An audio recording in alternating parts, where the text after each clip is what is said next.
And inside, all hope seems to die when he sees your eyes running through the night. Only takes him back, always out of sight, crowding through the night. Run, you can run, but you'll never hide. The walls are coming, you're running. The walls are coming, you're running. The walls are coming, you're running. The walls are coming.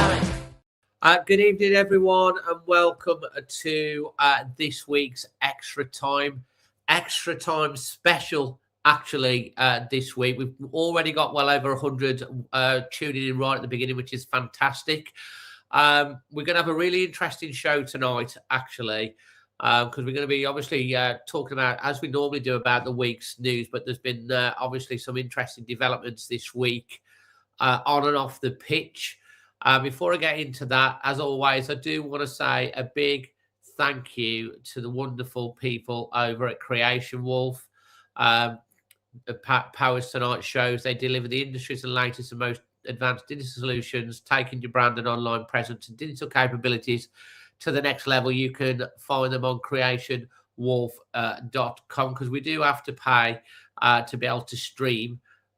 So we really appreciate their support for being able to enable us to run these shows for you every week. Just to give you an idea on what we're talking about in tonight's show, and it is going to be a good one.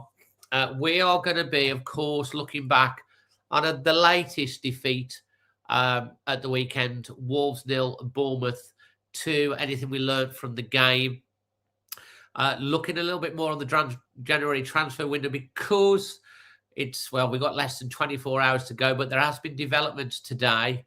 And then we're going to be doing a bit more of a deeper dive into the meeting with the fan groups that took place at Molineux with Chairman Nathan Shi and senior management at the club, and breaking that down a little bit more.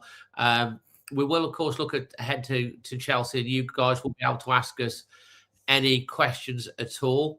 Who have I got here that's just jumped on? I thought I heard someone come into the. Oh, that's Emma's come back. So look, I'm going to first of all introduce someone that is in a very unique position to any of us, and that is Chris, cheerful Chris. Now, I've got Chris on. Obviously, you see him regularly on the channel as well.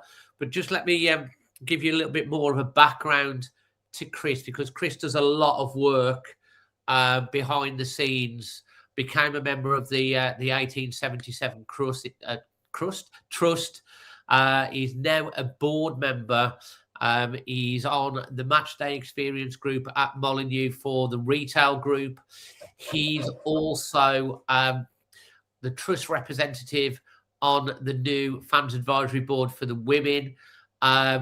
Chris has also met with the trust board Shei a couple of times, and he's the only one that has met Nathan Shi, the interim chairman, twice, and he met him in successive weeks, which would be at the trust meeting that Nathan and the senior staff had, which I'll cover off who they are in a minute, on their 23-point manifesto. And then he also attended as part of the fan group, the so-called Wolves Fan Alliance, the trust representative, the following week as well, so he could sit in to see if there's any inconsistencies and put any clarification on that. So that's going to be a really interesting and useful insight for all of you guys that want to know what's been said, not only in the meeting that just happened, but also in the meeting with the trust, and also to get Chris's real interesting and deep insight on if he's noticed any differences in the leadership style between the former chairman, Shei, and the new interim chairman, Nathan Shi, who is no relation. That about covers it, doesn't it, Chris? Yeah, just one point, Dave. I'm not on the fab for the Wolves women. I did attend an inaugural meeting as I was deputising with somebody. It's not something I normally do, although I do keep across the women's game quite a bit, so I have got an interest in that. But I was standing in, so I'm not normally on there. But everything else, yes.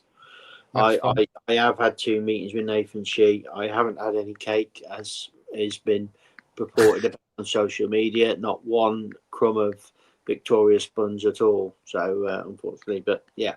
No, there was no cake or anything like that. But there was tea or coffee, as you'd expect at a meeting.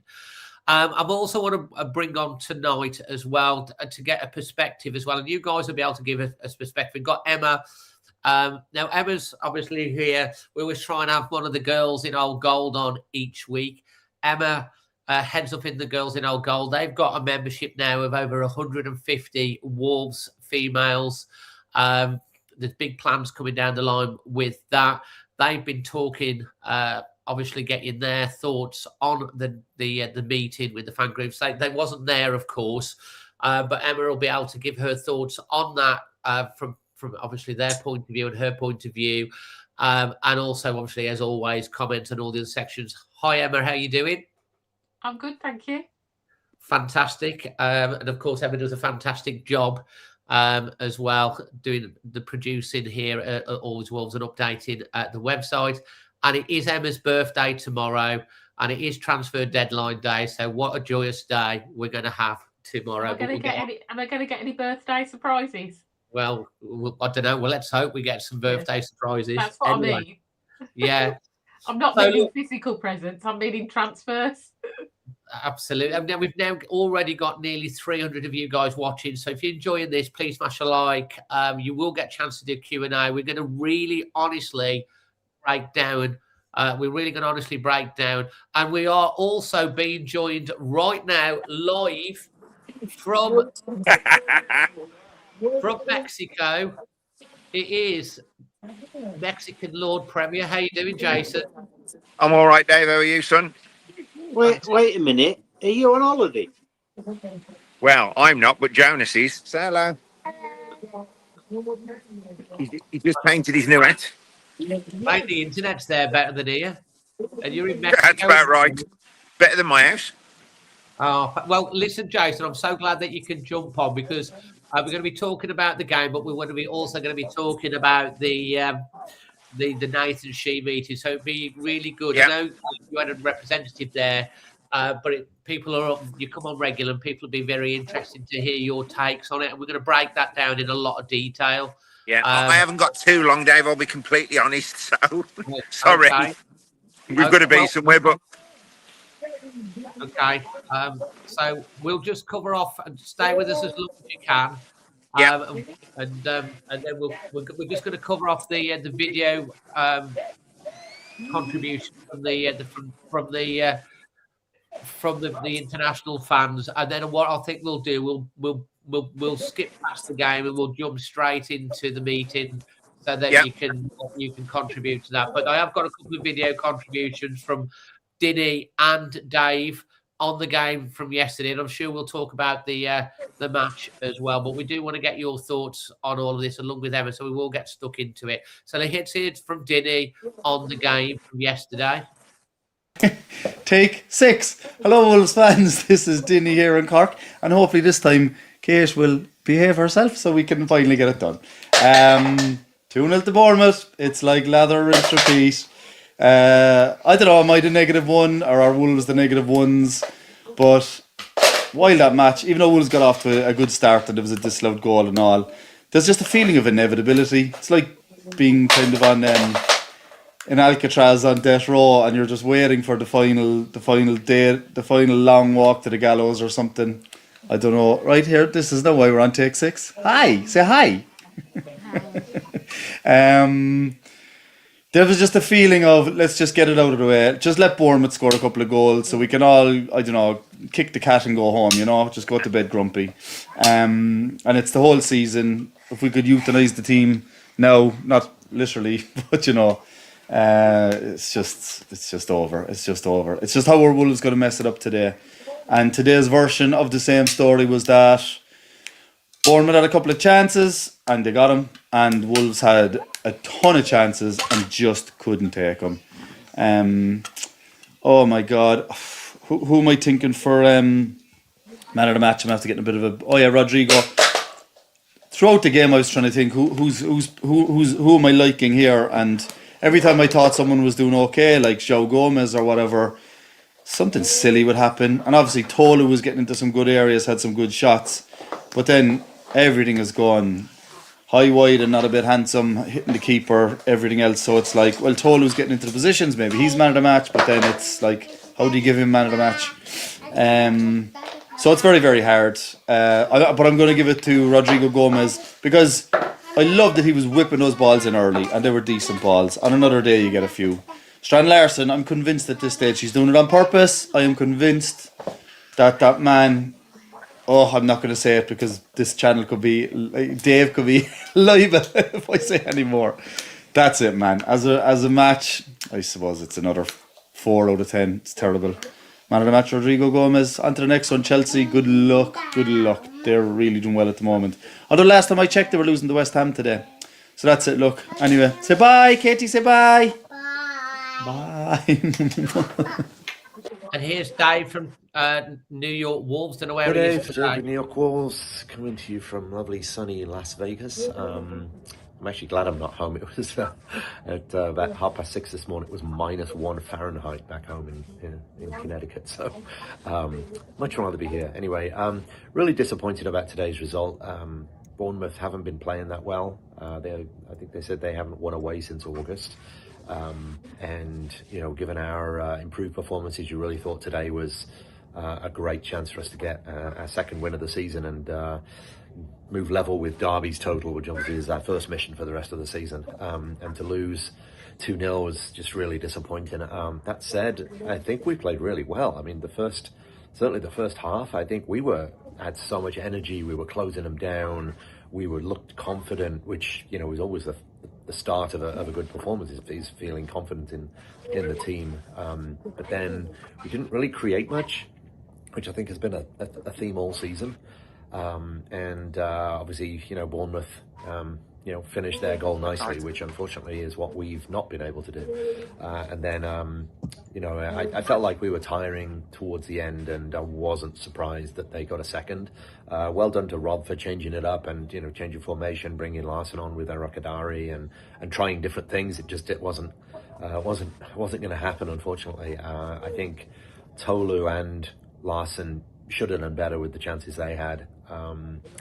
And maybe we could have nicked a point. One goals change games, as I said. So pulling it back to 1-1, I felt the momentum of the game. We probably could very well have gone on to win it after that, but sadly we couldn't score. We didn't have that little bit of an edge. So really disappointing to lose again. But performances are the start of it, right? So if you play badly, well, I suppose playing badly and winning is better than playing well and losing. So maybe I'll take that back. But it is encouraging to see how well we've been playing, and certainly getting a lot more confidence into the squad. We'll see what happens in the last couple of days of the transfer window, and we keep going. Up the Wolves. There you have it. That is the international contributions. Jason, did you see the game? Did you get a chance to watch the game? I did watch bits. I'll be honest, I didn't watch it all. I did watch bits. I've seen obviously Mane scoring early on, which obviously got ruled out. Which once again, it's encouraging. I know it's, I know it gets ruled out, but we're up that end of the pitch and we're doing some damage. I think a few people underestimated Bournemouth in as much as that they saw it as potentially 3 points because they're still not the most fashionable of clubs, but they're where we should be. They're operating correctly on and off the pitch. They've had good windows. They've signed good players. It was always going to be a difficult game, Dave. There's still too many people for me pinning it on Rob Edwards and listen, like I've maintained all along, he's picked up this baby. This baby's screaming. The results have been better. We've seen that. I know how frustrating it is, Dave, because I do want to see us win games as much as anyone. But listen, he's got a really, really tough job. And if they are looking at signing this Adam Armstrong, it's just an intent for me that we are building for next season and not this season. The business I've said for Jurgen Strand Larsen if he goes to Palace, he's unbelievable business, representing a £19 million profit. So that, you know, this is a player who scored one league goal this season, by the way. Yes, he got the hat-trick against Shrewsbury, but I could have probably done that in my current state.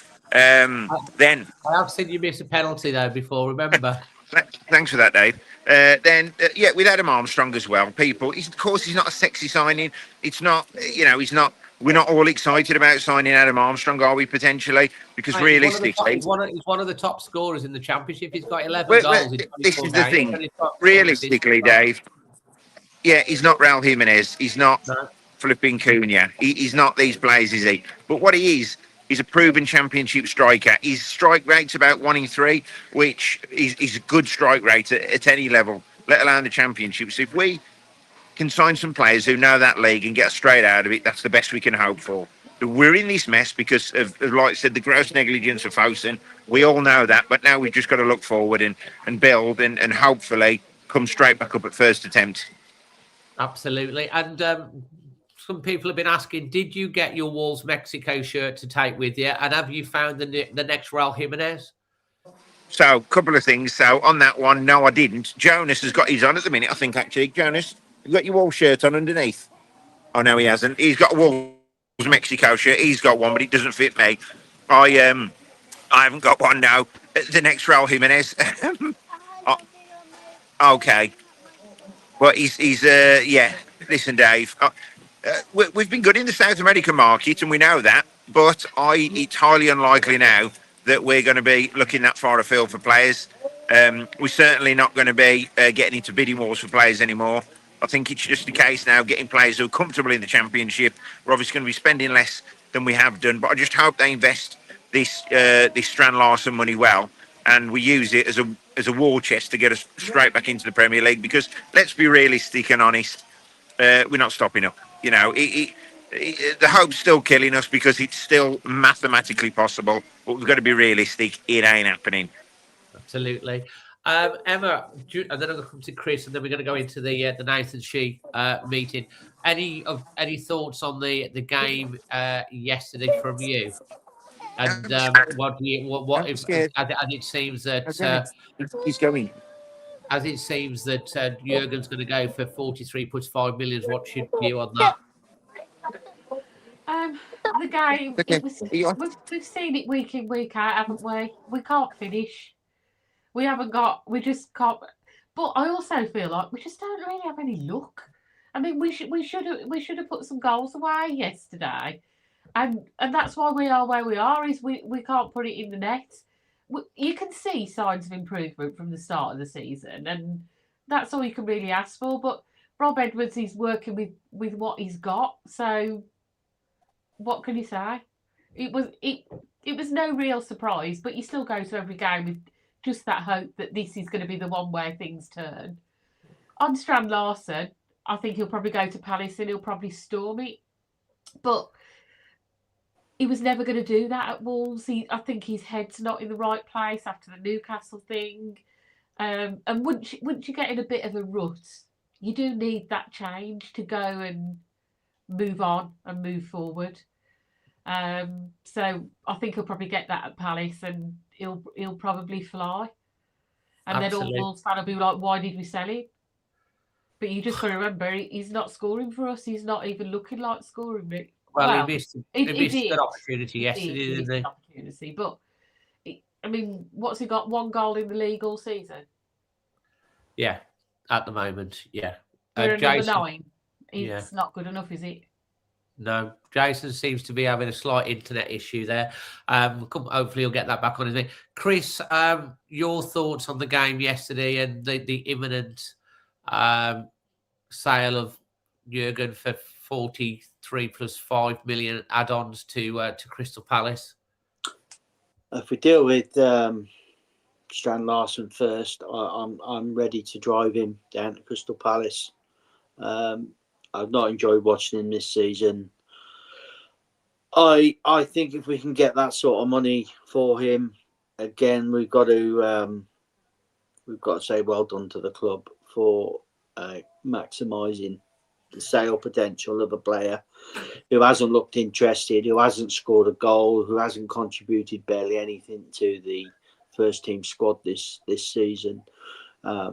He had that purple patch last year, but I've never really been his biggest fan. I've always thought he is poor for a big guy in the air, and certainly having Tolo up front has demonstrated when you've got a striker that can at least get on the ball, some things can happen. The problem is yesterday is we don't particularly have much around Tolu. Once he's got that ball, he's a bit isolated. I know Mane's up there, but you know, Wang is just in a bad run of form. He's got plenty of effort, but he's you know, we've got to improve.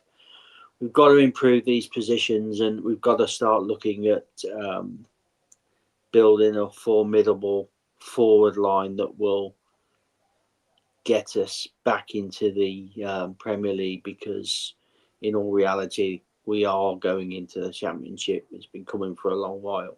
Yeah, absolutely. I'm hoping we get Jason back, because it looks like his internet's kind of shot out. He's going to try and get back. Great, thanks. I'll just do in a bit.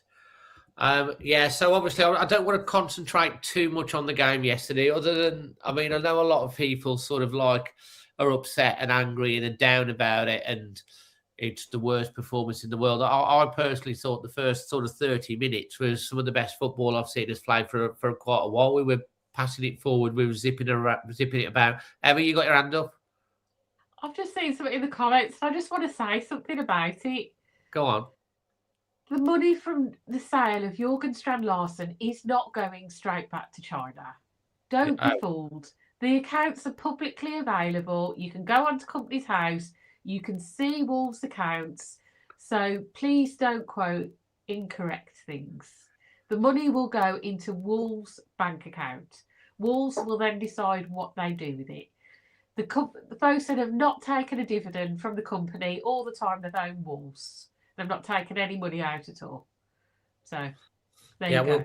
We'll cover that off as well. I think that's a fair point to make, because everyone can go and see the accounts. But we did cover, but we did cover that off in the Nathan Shi meeting.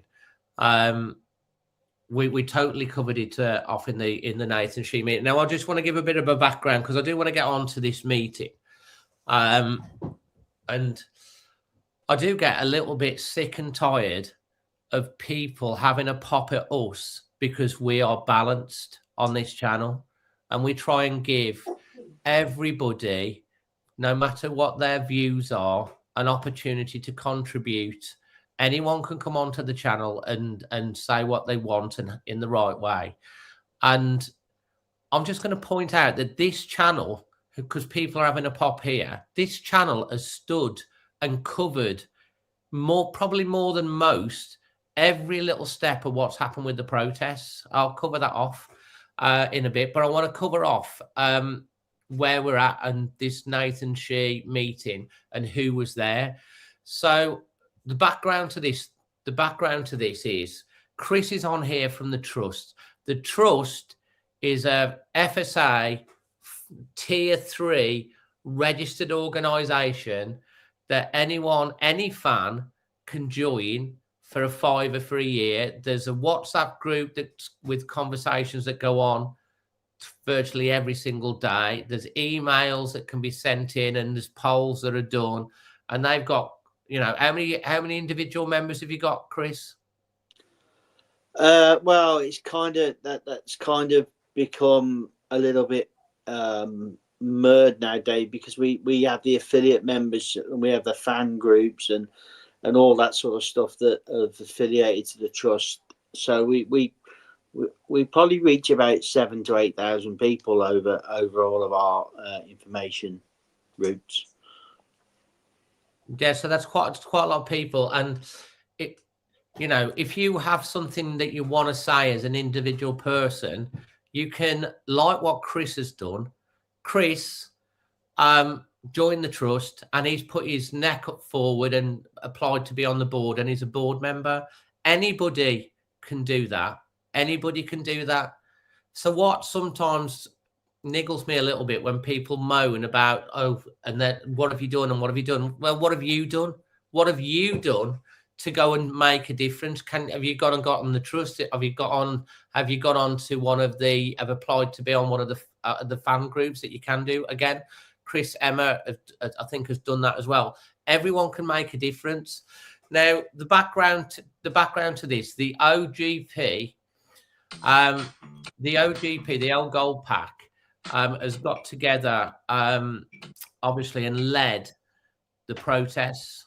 They put it together, and they've got all of the fan groups and the fan podcasts together in regards to putting statements out using the thousands of followers, community, subscribers that each of the podcasts and channels have got to put pressure on the leadership of our club and the owners.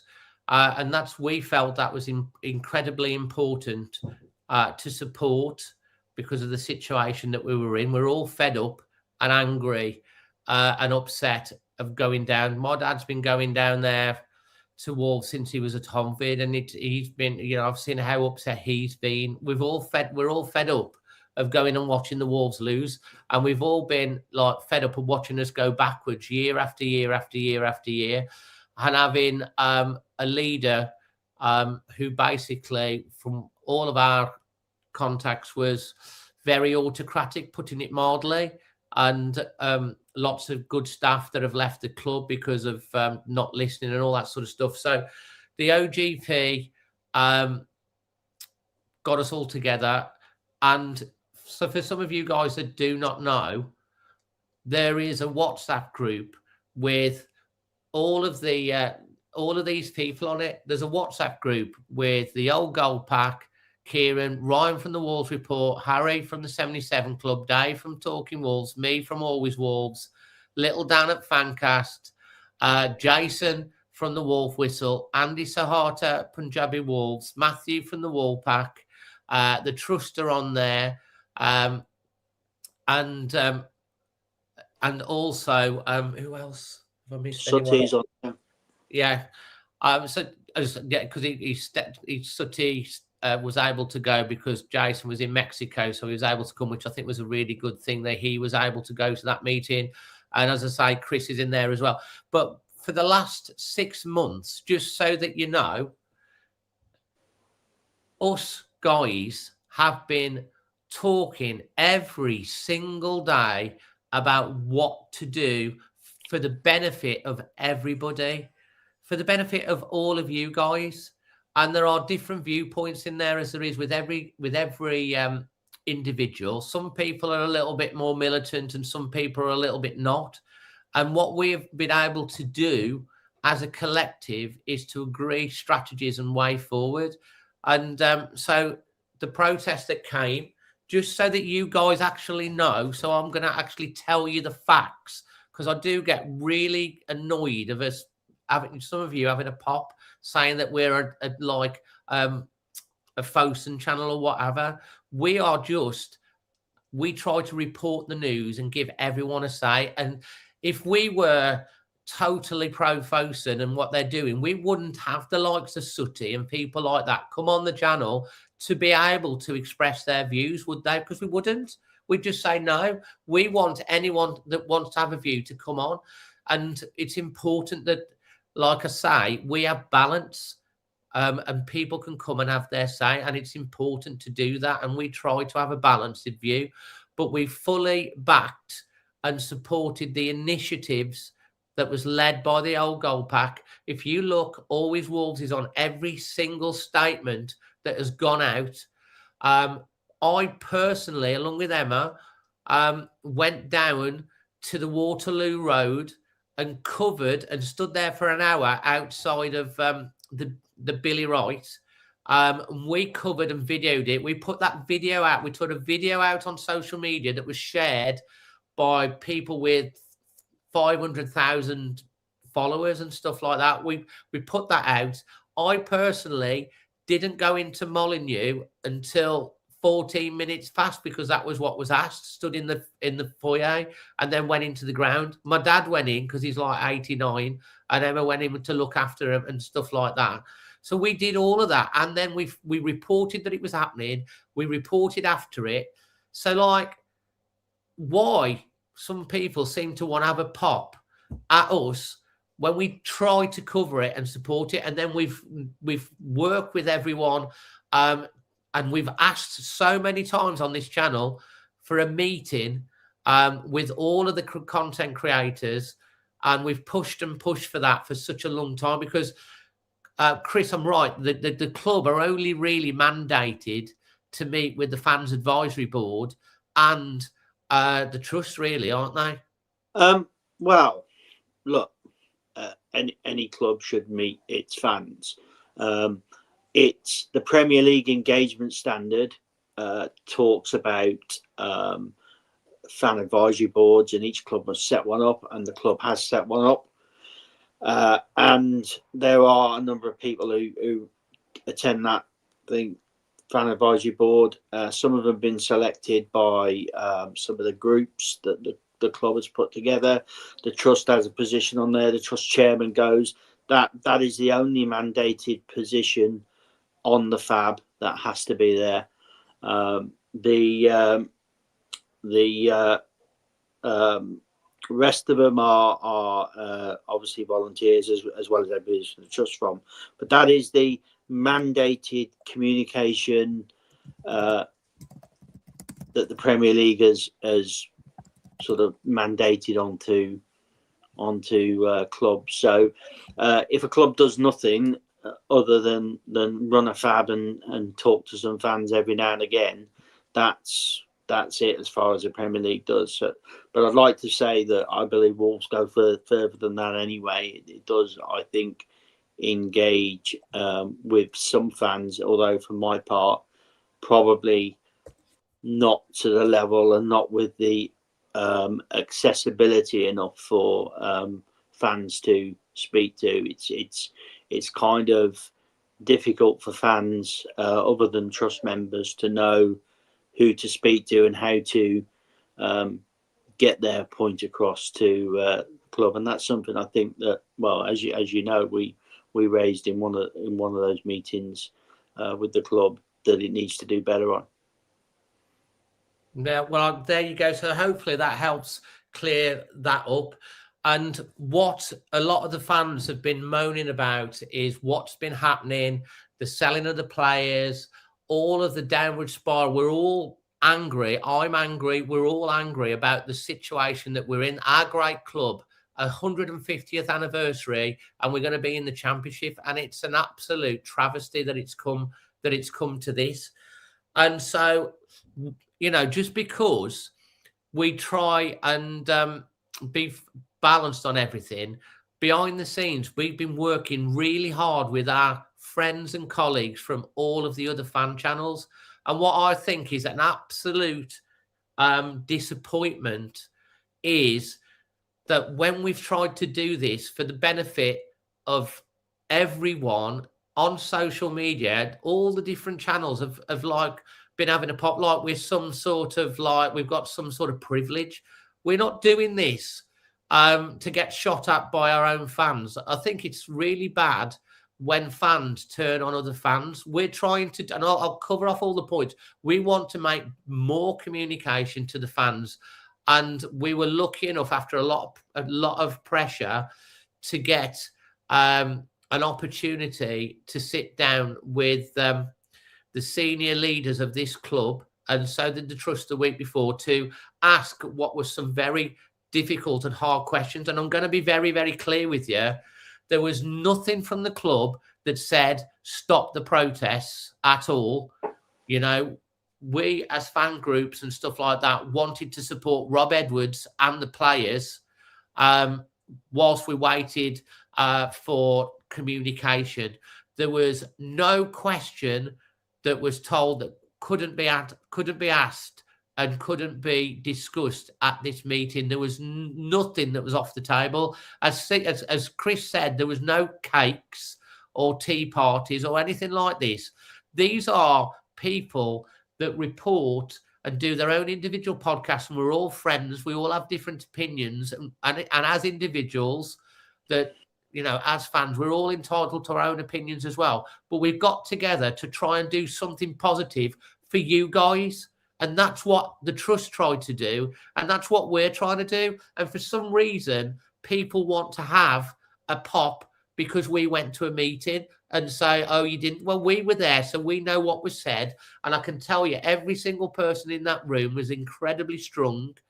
And the people that we met with was Nathan Shi, the new interim chairman, Matt Jackson, who's obviously the technical stroke sporting director, Matt Wild, I think he's like the secretary, Matt Fitzgerald, he's the director of communications, and Dave Wood, he's the player liaison.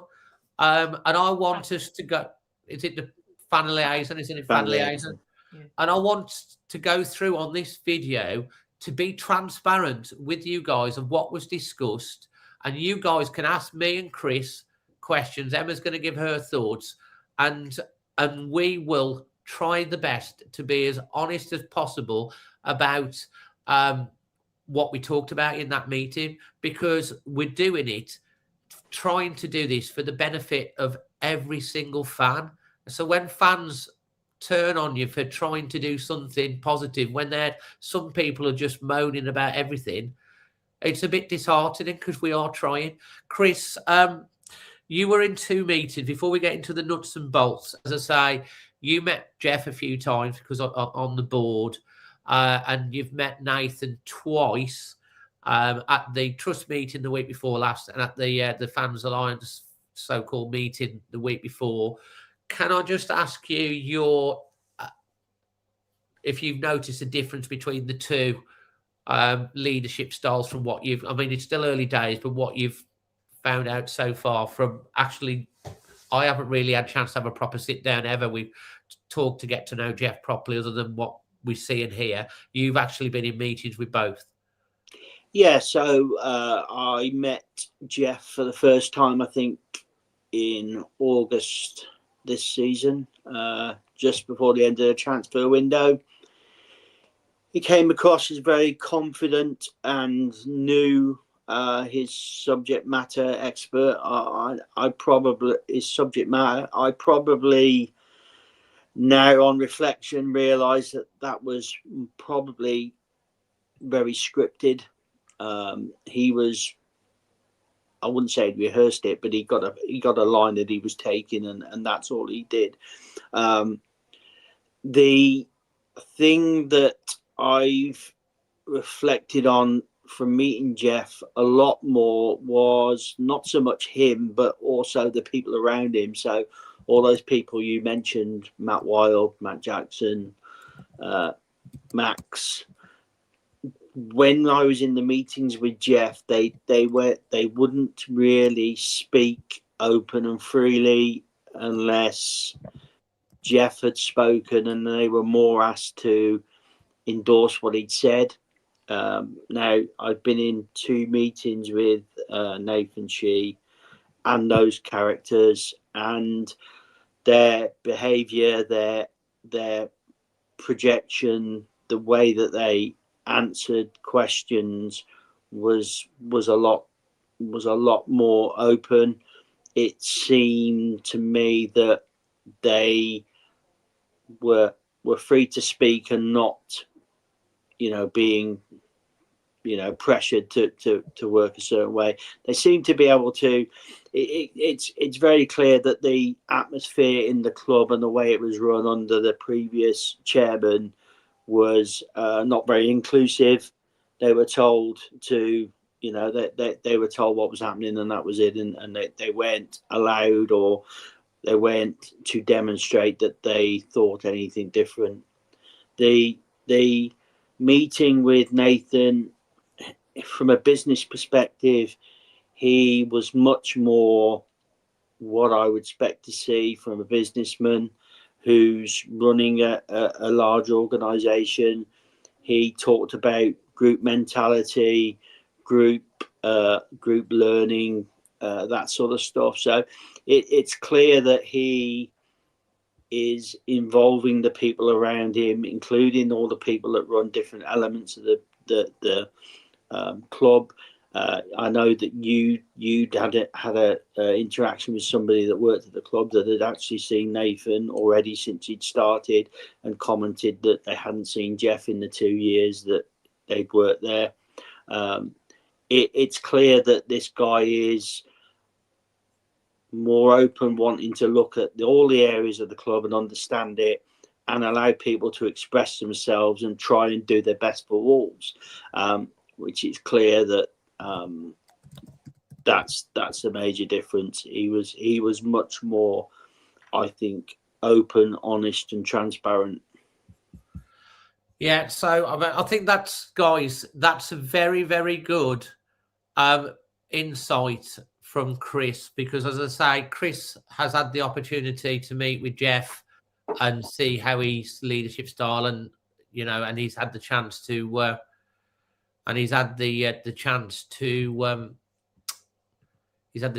to also meet with Nathan. Now, look, we all went in there, all of us. We met in the reception at the time. We were taken up to the boardroom, where we met with Nathan, as I say, Matt Wild, Matt Jackson, Max Fitzgerald, and Dave Wood, and they sat on one side of the table, and we sat all along the other corners. It was a long sort of rectangular table, and, as I say, minutes were taken, and it was a meeting that lasted, almost, since from start to when we left, it was about 3 hours, and the things that we wanted to cover was club leadership and direction, short, medium, and long term, ownership structure, trust and communication and fan engagement, the financial position, relegation planning, staffing, recruitment approach, commercial initiatives such as Sudo and esports. We wanted to ask about the stadium and the match day experience, and also season ticket pricing and consultation. So all of these key things, and I know that the Trust the week before had a 23-point manifesto that you also talked about, which I think is pretty similar, sort of alignment of subjects.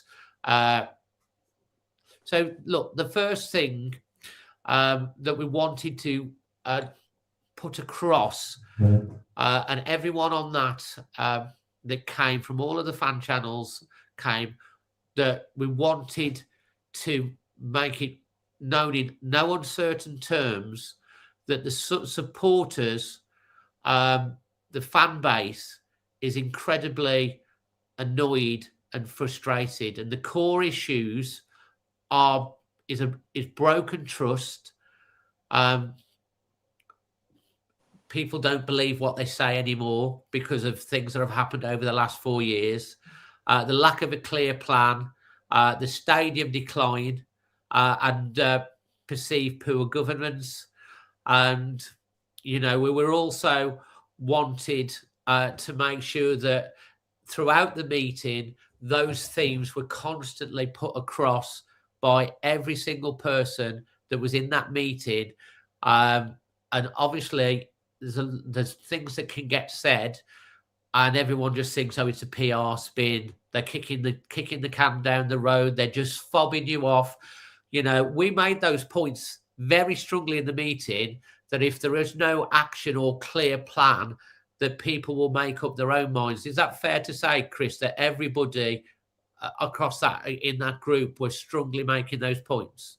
Yeah, to be fair, Dave, I have to say in the trust meeting with the club, I started off by saying that there isn't a vision, there isn't a strategy, there isn't a plan, and unless you come out with one, people will make their own things up. If you don't give fans an idea where the club is going, the only two real outputs we had from the club, where Mr. Shi saying we're going to win the Champions League in 3 years, and then a big void till we had the if you want to win things, this may not be the club for you. And they were the only real sort of releases we had, giving fans any idea where the club was going. So I made it very clear in the trust meeting that, you know, that needs to be done. And certainly every single one of the fan content creators that came in there had a very passionate discussion with the club about what needs to be done, what hasn't need to be done, falsehoods, you know, about what's been said in the past and what hasn't been done. And the club at times came back and said, where, show, give me examples. And to a man, everybody there did.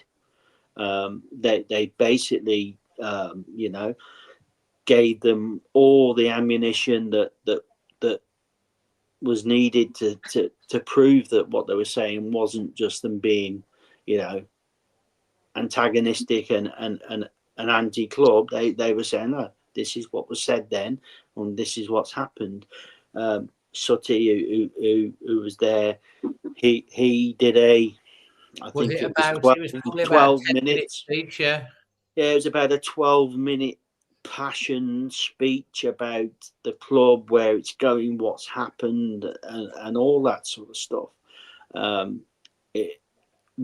Very commendable, and I think it was received by the club. I think they definitely got the level of worry, anger, frustration, and desperation that the fan base feels. That I don't think they were left in any shadow of a doubt the strength of feeling that was there.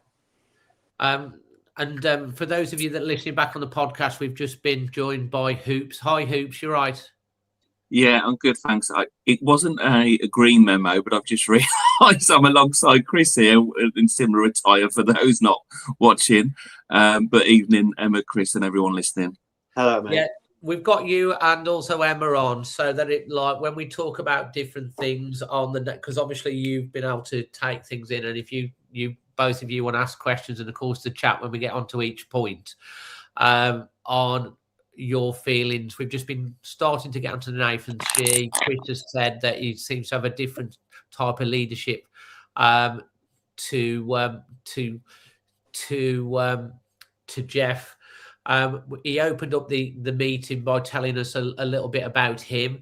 Nathan Shi, for example, I think this is fair to say, he was the chief of staff. Is that the words that he used for? Yeah, so wow. he I mean, everybody talks about Club Med with him because people have known that he's come for it.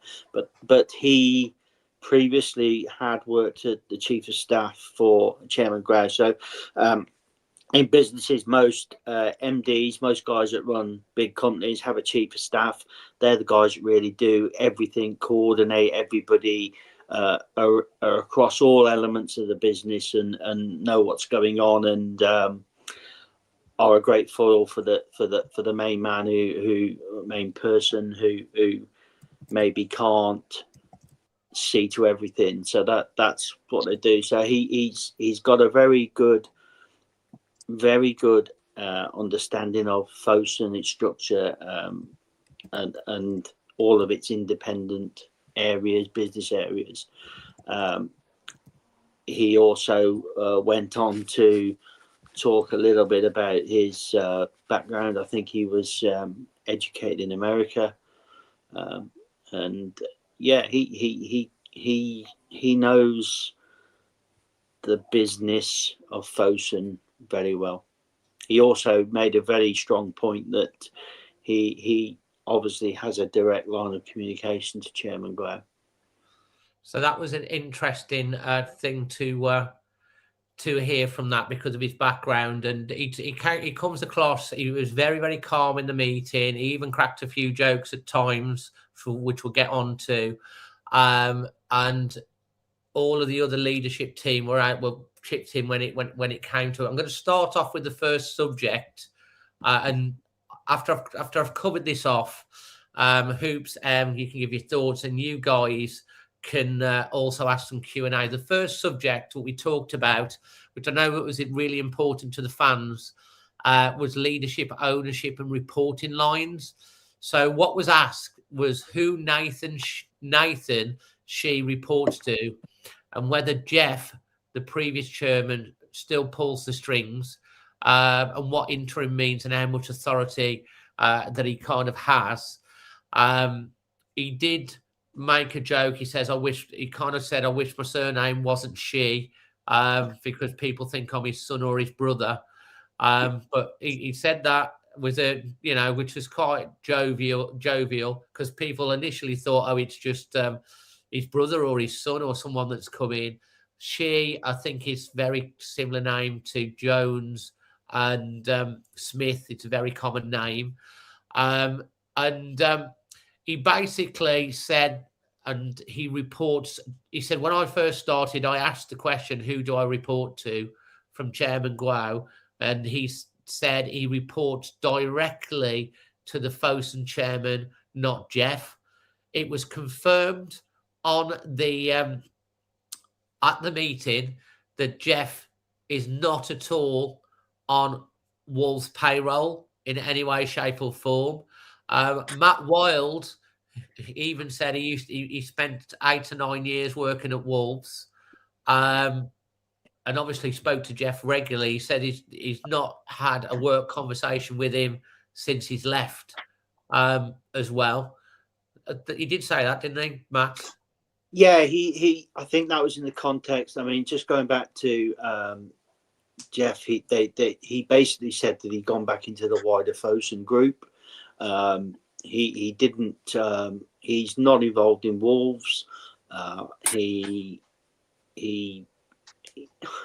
It kind of looked like he'd been picked up and put in not a cell somewhere, but some dark room somewhere in the Fosun conglomerate and hung out to dry a little bit. But I think Matt Wild was suggesting that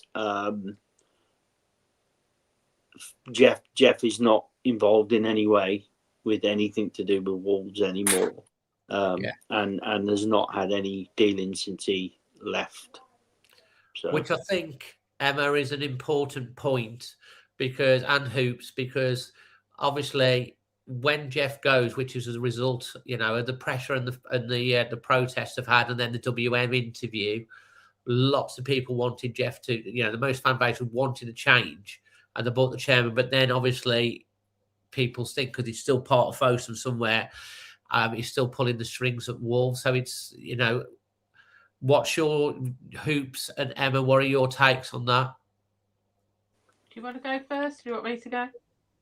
Yeah, I'll go first, then, if you like, thanks. So I think when the news came out that Jeff was being replaced, I think what probably brought some of this sort of conjecture and maybe a little bit confusion is, and somebody can quote me on this, was it not reported that Jeff was basically moving to Fosun Sports, well, you're staying involved with Fosun Sports Group, yes. So I guess in the most simplistic terms, for me as a fan, I was like, okay, are we not a sport? Are we not covered by said group? So I think a lot of fans would have kind of got the idea, rightly or wrongly, and Chris and yourself can kind of do that, who put 2 and 2 together and say he's been moved out of the picture, but is he actually kind of behind the scenes, and he's been given a nice flash title out of the spotlight, out of the pressure cooker and the fans' protest, but he's still middling in with the club's day-to-day business. From what you mentioned there, we have to take it as its word. Obviously, actions, and we'll say this for many of the things that have been discussed, will be stronger than words, but we have to take that is the case. So we'll see. I think a lot of frustration, and I just heard just prior to coming on that everybody's peed off with how things have gone on and off the pitch. There's a lot of frustration. It's hit a boiling point. All I want to get across, really, from my point of view, is You may not like some of the answers from the representatives, but I do think it's important you keep a line of communication with the owners, because the moment they switch off, you've lost them. So, you know, it may be in future, you may want to rank up the pressure and you may want to hold them accountable and you may look to take different action, and people are entitled to do that. But you do little whole game that you have to play. You have to keep them in check. And I think that's what the fans need to do at this point. People want answers straight away. People want actions. But you've got to play the long game with this. But my key here is you've got to keep a line of communication. Now, in an ideal world, you'd have that communication with every Wolves fan and everybody would have their say. But like it or not, people like Dave and the Trust have got a platform, and that has enabled them to get in front of these people on behalf of the Wolves fans, and everything has been documented. So what I would say at this point, I absolutely accept the cynicism, because it's been pretty shit, and I think we can understand why people perhaps don't believe what they say. But let's just say, keep this line of communication going, and let's just see what happens. We can all look back, but we've got to keep the communication going. So I think you've got to take the word for it that Jeff's not involved, and give the Nathan the benefit of the doubt. But it's going to take a long time to correct some of the rights and the wrongs that we've seen over the last 4 and 5 years. Absolutely. I think Oops, the whole way I would summarise the two meetings is actions speak louder than words. But the important thing to remember is if you don't have words, you can't have actions. And that's what you've got to do. Exactly right. Ken Jones has made me laugh. Watching Wolves every week isn't a sport, it's a nightmare. That's made me chuckle. Emma?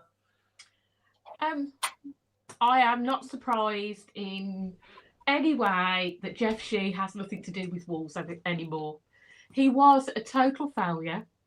If you were chairman and you'd sacked him because he didn't do a good job, why would he be running things from the sidelines? He would have kept him in place and he would be running it. Business just doesn't work like that. So, you know, I don't think he's in the background pulling any sort of strings. As far as the protests go, there's a lot of people asking why have protests stopped? Because I think to a degree, the protests achieve their aim. We have dialogue with the club. We have interaction with the club. We have a new chairman that is open to talking to fans and listen to what we've got to say. And he's saying he will do something about it. We'll have to wait to see if he does, and he will be judged on that. But the protests have achieved this. They have got us to this point. It's what we asked for. We asked for dialogue with the club. We didn't specifically ask for Jeff Shei to go, but it was a good step forward to achieving the other objective of that dialogue, because I don't think fans would have this sort of dialogue. Well, we might have the dialogue, but I definitely don't think Jeff Shei would be listening to what fans have got to say. So I just wanted to cover that off as to why I think there isn't I don't think there's an appetite for fans for further protests at this point in time.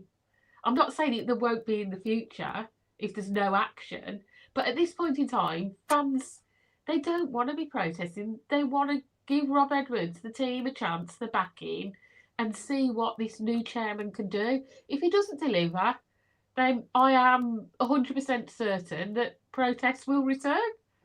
It's that simple. And also I want to be absolutely clear that the reason we're there, or we have thousands. We can reach thousands of people very, very quickly.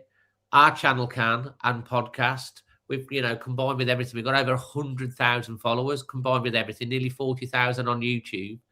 And all the other channels have got, some are a lot stronger on Twitter, and some have more listens on their podcast, and some, have bigger views on their, on YouTube. But combined all together, we can mobilize and get a message out really, really fast. That's what we do, because we're here as a channel, and so are all the other podcasts and stuff, which is why we're in a room, because we can give fans a voice.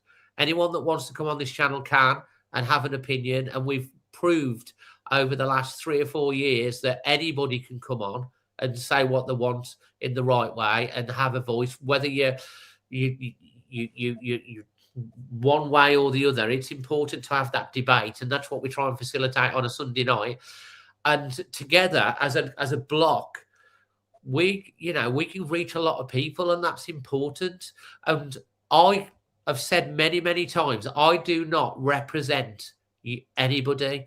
I don't feel like I'm not elected like Chris is. Chris is properly elected as a trust board, and the trust, it's all governed by the FSA. But what we can do together as a block with all the other podcasts and channels is reflect the feelings of the fans, and that's what we're trying to do. And like as Emma said, the objective was to get communication going and to get change. And what surprises me is when you get fans that come out and go, they're not talking, they're not listening to us, they don't want to know, and then you have meetings and communication, and then you get, oh, well, they're just going to say what you want to hear. And it's like Chris says, you've got to start actions with words. So I'm going to carry on covering all the... Dave, Yeah. I think it's worth pointing out that, as Emma touched on protests, we did talk about protests with the club. We made it abundantly clear, because some of the main organisers of those protests were in that room. We made it clear that those protests were organised for the Man United game within 3 days. Yeah. And the amount of people that came there. We made it clear that as fans, we don't want to be protesting against our club. We want our club to be successful, and that's what we want as supporters. But if we feel we have no voice and no means of affecting change, and the club isn't going to change the way it works, then those protests will happen. And we made it very clear that if we don't get actions for some of the things that we complained about to the club, then they will continue. Yeah, I think that's really important, because throughout the entire meeting, again and again and again, it was emphasised that if actions are not followed up on, then the fans will raise to not just to do the protest at the level of the world, it'll ramp up to another level. And it was that was also one of the last messages that was sent. It was constant thread throughout. So I just want to reassure everyone that message was said loud and clear and was taken on the chin very well by Nathan. He acknowledged it. He acknowledged it, and he took it on the chin. He didn't take it. Just, and I think it's fair to say they all did. They know the situation, because we've kept emphasising the point. The next, the quote thing that I want to come out as well. They said they're working on an 18-month strategy, and regardless of whatever happens with us going down, and they still, like we all do, would hope that we can still stay up. But if relegated, the target is to come back straight away. And so the supporters raised a realistic view that relegation is likely, and planning for that must start now, especially due to the tight off-season time in the World Cup. Concerns were raised that we cannot wait until June, July to prepare. The club's response for this is that they are modelling and preparing for all scenarios internally. However, they do not want the squad strike mindset. They want the football inside of it, the players at the moment, to continue to fight for the team and to win as many points as possible, while survival is still mathematically possible, which I think's fair. And they also believed, and I think it was Nathan that said this, that momentum at the end of the season towards the end of the season is really important, because the last 2 seasons we've ended the season on a losing run, and it's carried on into the next season. Chris, you're nodding there. Yeah, Nathan did say that we the mindset very much was, we're not relegated yet, and we need to try and fight, and we need to try and stay up. Which I'd be surprised if that wasn't the message. It's not over till the fat lady sings, But he also made the point that momentum is key. We've got to be getting the results and the upturn of performances to change, because we need to build momentum. And I think really you need to build momentum no matter what division you're in. So yeah, I think that's a fair say. I mean, what's your take on those points, Hoops, about the preparing for all scenarios, and that about the recruitment side of things? Yeah, I think one of the criticisms of the board, and I've certainly held it, is that I feel like the football club that we love has been a very reactive football club in the way in which it's run. It's not been proactive. We've seen that with the managerial appointments, and we've seen this with the sort of the window to window signings that we made. So I feel a lack of planning has been really clear from Fosen. So I hope that's the case. You could argue, and I put this on X earlier, that the potential signing of Adam Armstrong shows you that this is a club that's looking at championship ready players. So I think Chris is right. You have to externally and internally send the message out that, look, we're a Premier League club and that's our focus. But nobody can convince anybody that the likelihood is very, very slim. So they would be absolutely foolish not to have a plan for the championship. I'm sure they have, and I'm sure there's deeper conversations that they have. But ultimately, if they publicly in that meeting said to yourself, Dave, or Chris, yeah, we're planning for the championship now, they get absolutely killed on social media to go, oh, they already think they're down. Now, we know everyone on this call, and probably most people, and there's only a few people we know we're down, let's be absolutely honest, but they can't outwardly say that. So, this has been coming for a while, and I think there's a good point about ending the season, how they are. The way I see things now is this is a massive pre-season. This is an opportunity now for Rob to get players who are ready for next year, to get players who are ready for the fight. I don't want to see any sort of huge loan fees on players just to put them in the shop window for a few months and then they disappear in the summer. We want to see players that are going to be part of our championship campaign next year. So, again, we have to, time will absolutely tell on this one, and we hope that they learn the lessons, but they'd be a very naive football club if they're not planning for the championship. And I think we may start to see an indication of that probably tomorrow by some of the departures and incomings. That'll probably tell a story, and you can read that between the lines with the type of players that we're bringing in. Well, that's a very good point. The section next one away is trust damage and the need for a clear short, medium, and long-term plan. All of us that were in that room emphasised, some in more stronger terms than others, years of false promises. The word lies was used a couple of times in there, which very, very strongly as well. Very strongly, that you've told us lies. So this is the reason when people have a go at people that were in that meeting, oh, you just rolled over and had tea and cake. I could not be further from the truth.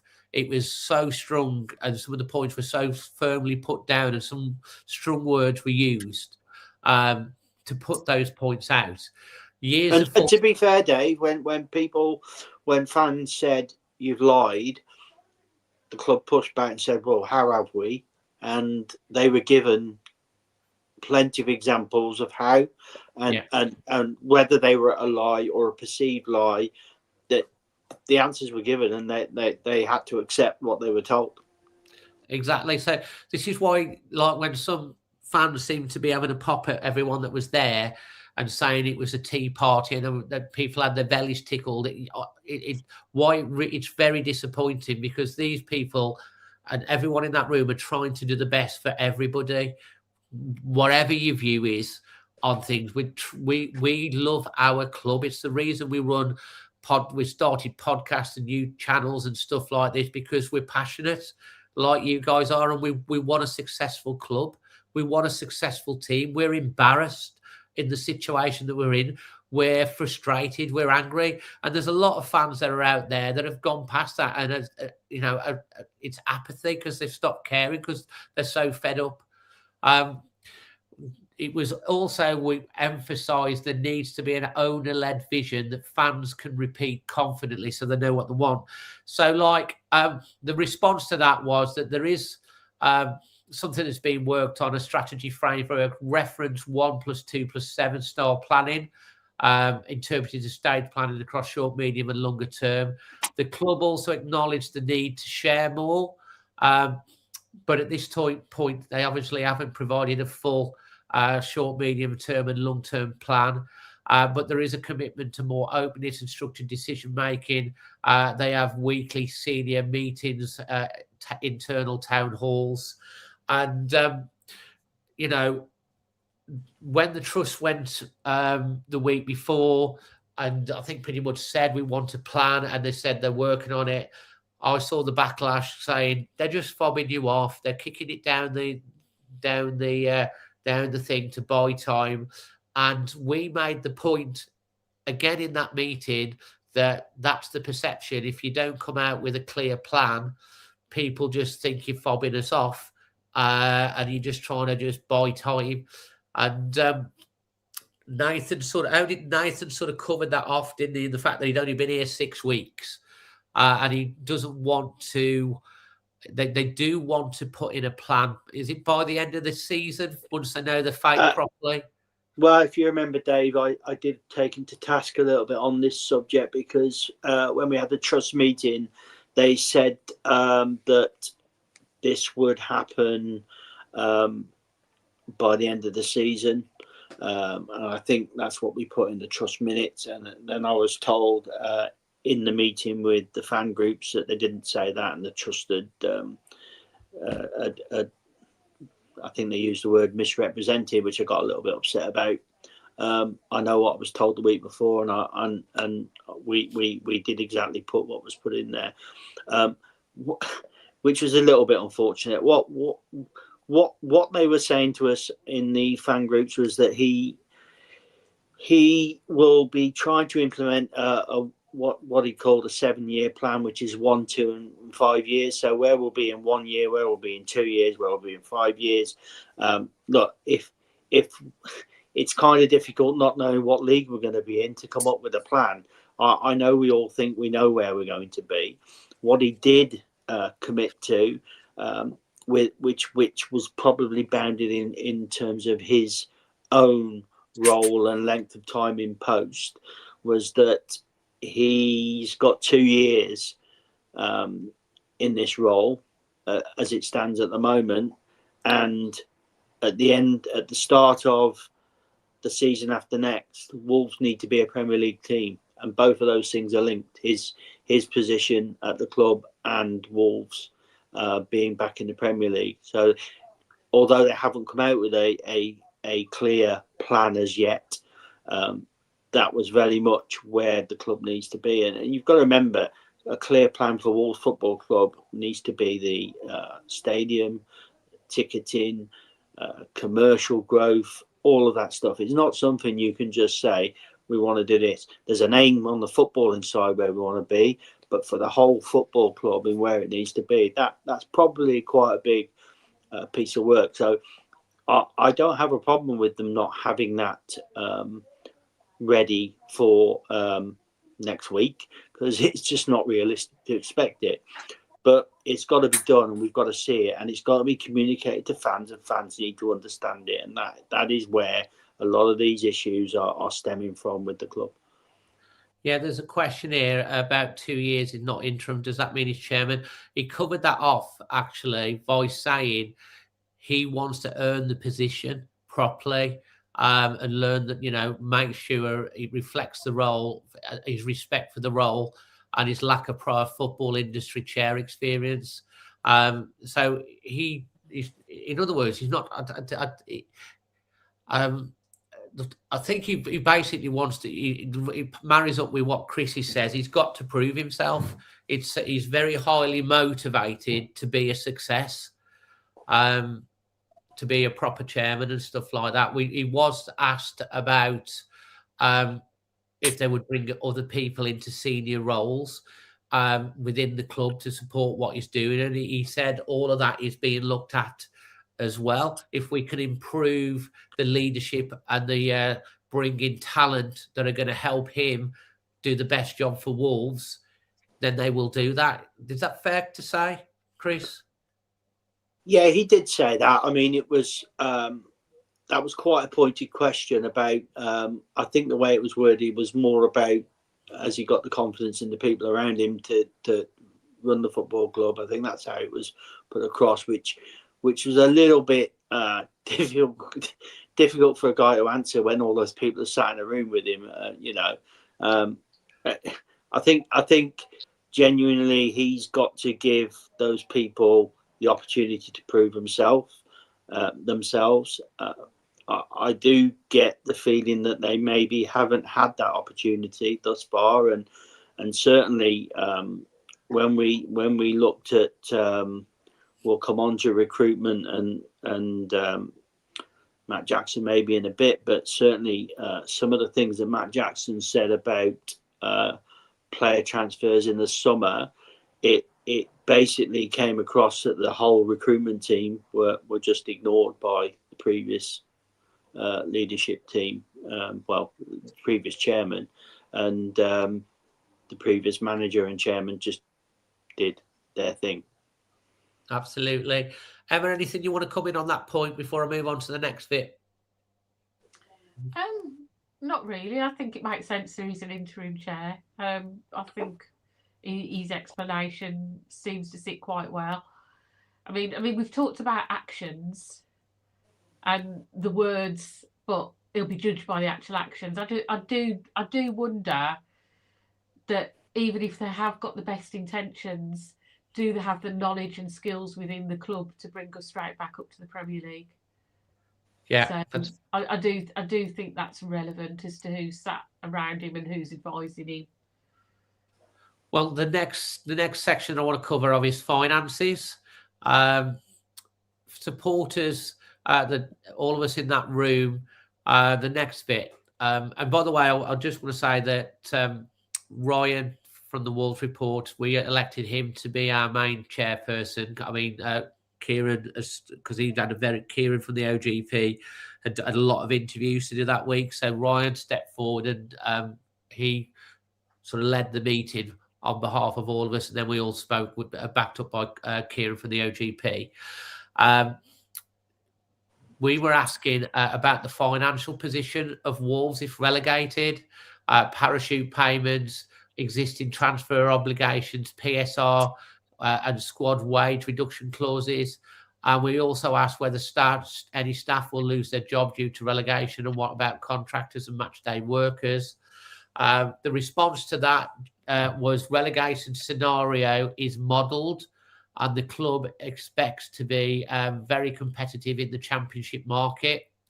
There are wage cuts that are built into the contracts for every single player under contract at Wolves.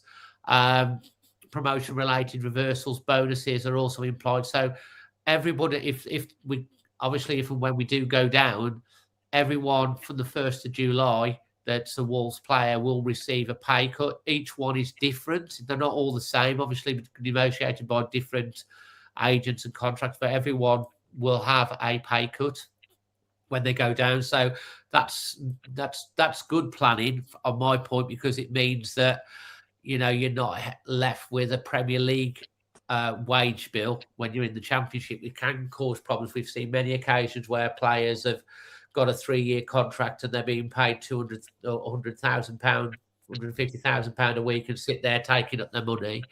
I was pleased to hear that, Dave. I think I asked him a supplementary question on that, because obviously, I have been slightly worried that due to the length of time we've been in the Premier League, we'd gone from a club that was trying to stay in the Premier League to a club that had been mid-table in the Premier League. And, you know, I know we've declined, but I was worried that our contract structures for the players had changed in that time, and relegation hadn't been considered. So I was not don't want to say you the word pleased to see that was in the contracts, but it was good to see that it was accounted for. Yeah, it was. And that was something I think most fans will be pleased to hear, because at least that was good planning for if that situation happened. So that's good. Obviously, a lot of those players won't. I mean, Matt Jackson admitted that a lot of players don't want to. You know, I know they earn substantially more than the average bloke, but a wage cut is a wage cut, and some will obviously take the opportunities to get their wages back up elsewhere, and that's something that they've got to deal with. He said they said that the PS headroom exists. They are not in a position like in past years where they must sell purely to comply with PSR. They're in a strong position to demand the value of for their players, and they want to maintain the value of the players that they've got. The staff leadership indicated that their intent is to act like a Premier League club. And they want to retain as staff as much as possible to avoid a cycle of cutting and rehiring. That was referenced to the average person that worked directly for Wolves at the club, because it was raised again that we and supporters are concerned that going down to the Championship will mean job losses for the average person at the club. Nathan reiterated that their aim is to come straight back up if they were to go down, and that if they were to let people go, then they've got to rehire. So there seems a strong suggestion there that they want to maintain the staff within the framework of the club to avoid a cycle, as I say, of cutting their rehiring later. There's never a clear guarantee blanket for every role, because some are non-direct employees, but the emphasis was on building confidence internally. Chris, any thoughts on that? I guess you kind of asked the same thing in the trust meeting as well. We asked about staff, and we also expanded a little bit about the Levy merchandising, and obviously Levy retail, Sudo, whatever, you know, the club shop and that sort of stuff, and the catering. They said no in our meeting. We had a lot to get through, so we didn't really push on that point too much. In the fan groups, it was pushed a lot harder. I think he gave a much more complete answer, which basically said, I intend this to still be a Premier League club in all facets. So we won't be getting rid of anybody. People may leave because they want to do something. They want to go and work in a Premier League club and not in a Championship one, that sort of thing. But there would be nothing coming from Wolves onto people. They wanted everybody to, carry on as they are now and get back to the Premier League. So, and then, as you mentioned, he gave the point that if, they go through a redundancy program because they're relegated, and then we go straight back up, we've got to find those people again because they're needed in the Premier League. And they've lost costly. They've lost the experience. They've got to recruit again, and redundancies is a costly process for a company. So why would you do that if you don't need to? Scott, we're going to be coming on to the recruitment, player recruitment next. But Hoops and M, anything you want to add to that or comment on that bit? I think it's just a good thing, really. And you can't argue with the logic, and it's positive for the wider city as a whole, isn't it? That they're going to keep the jobs. Hoops, anything? Yeah, I agree. I think, look, for me, and I've made this point before, the club operates as a business as you'd expect it to do so. So any business that loses a significant amount of revenue, invariably there are restructures. So it's an absolute fair question to press them on it. because, as I say, perhaps it's not. I don't think it's a simplistic view. It's a very logical view that, you know, the commercial team are probably not going to be as busy next year. You know, the marketing team aren't going to be as busy next year. You know, a lot of departments won't see the level of business that you'd expect to see as a Premier League team. So absolutely, it's you know, this football club is more than those that step foot on that pitch.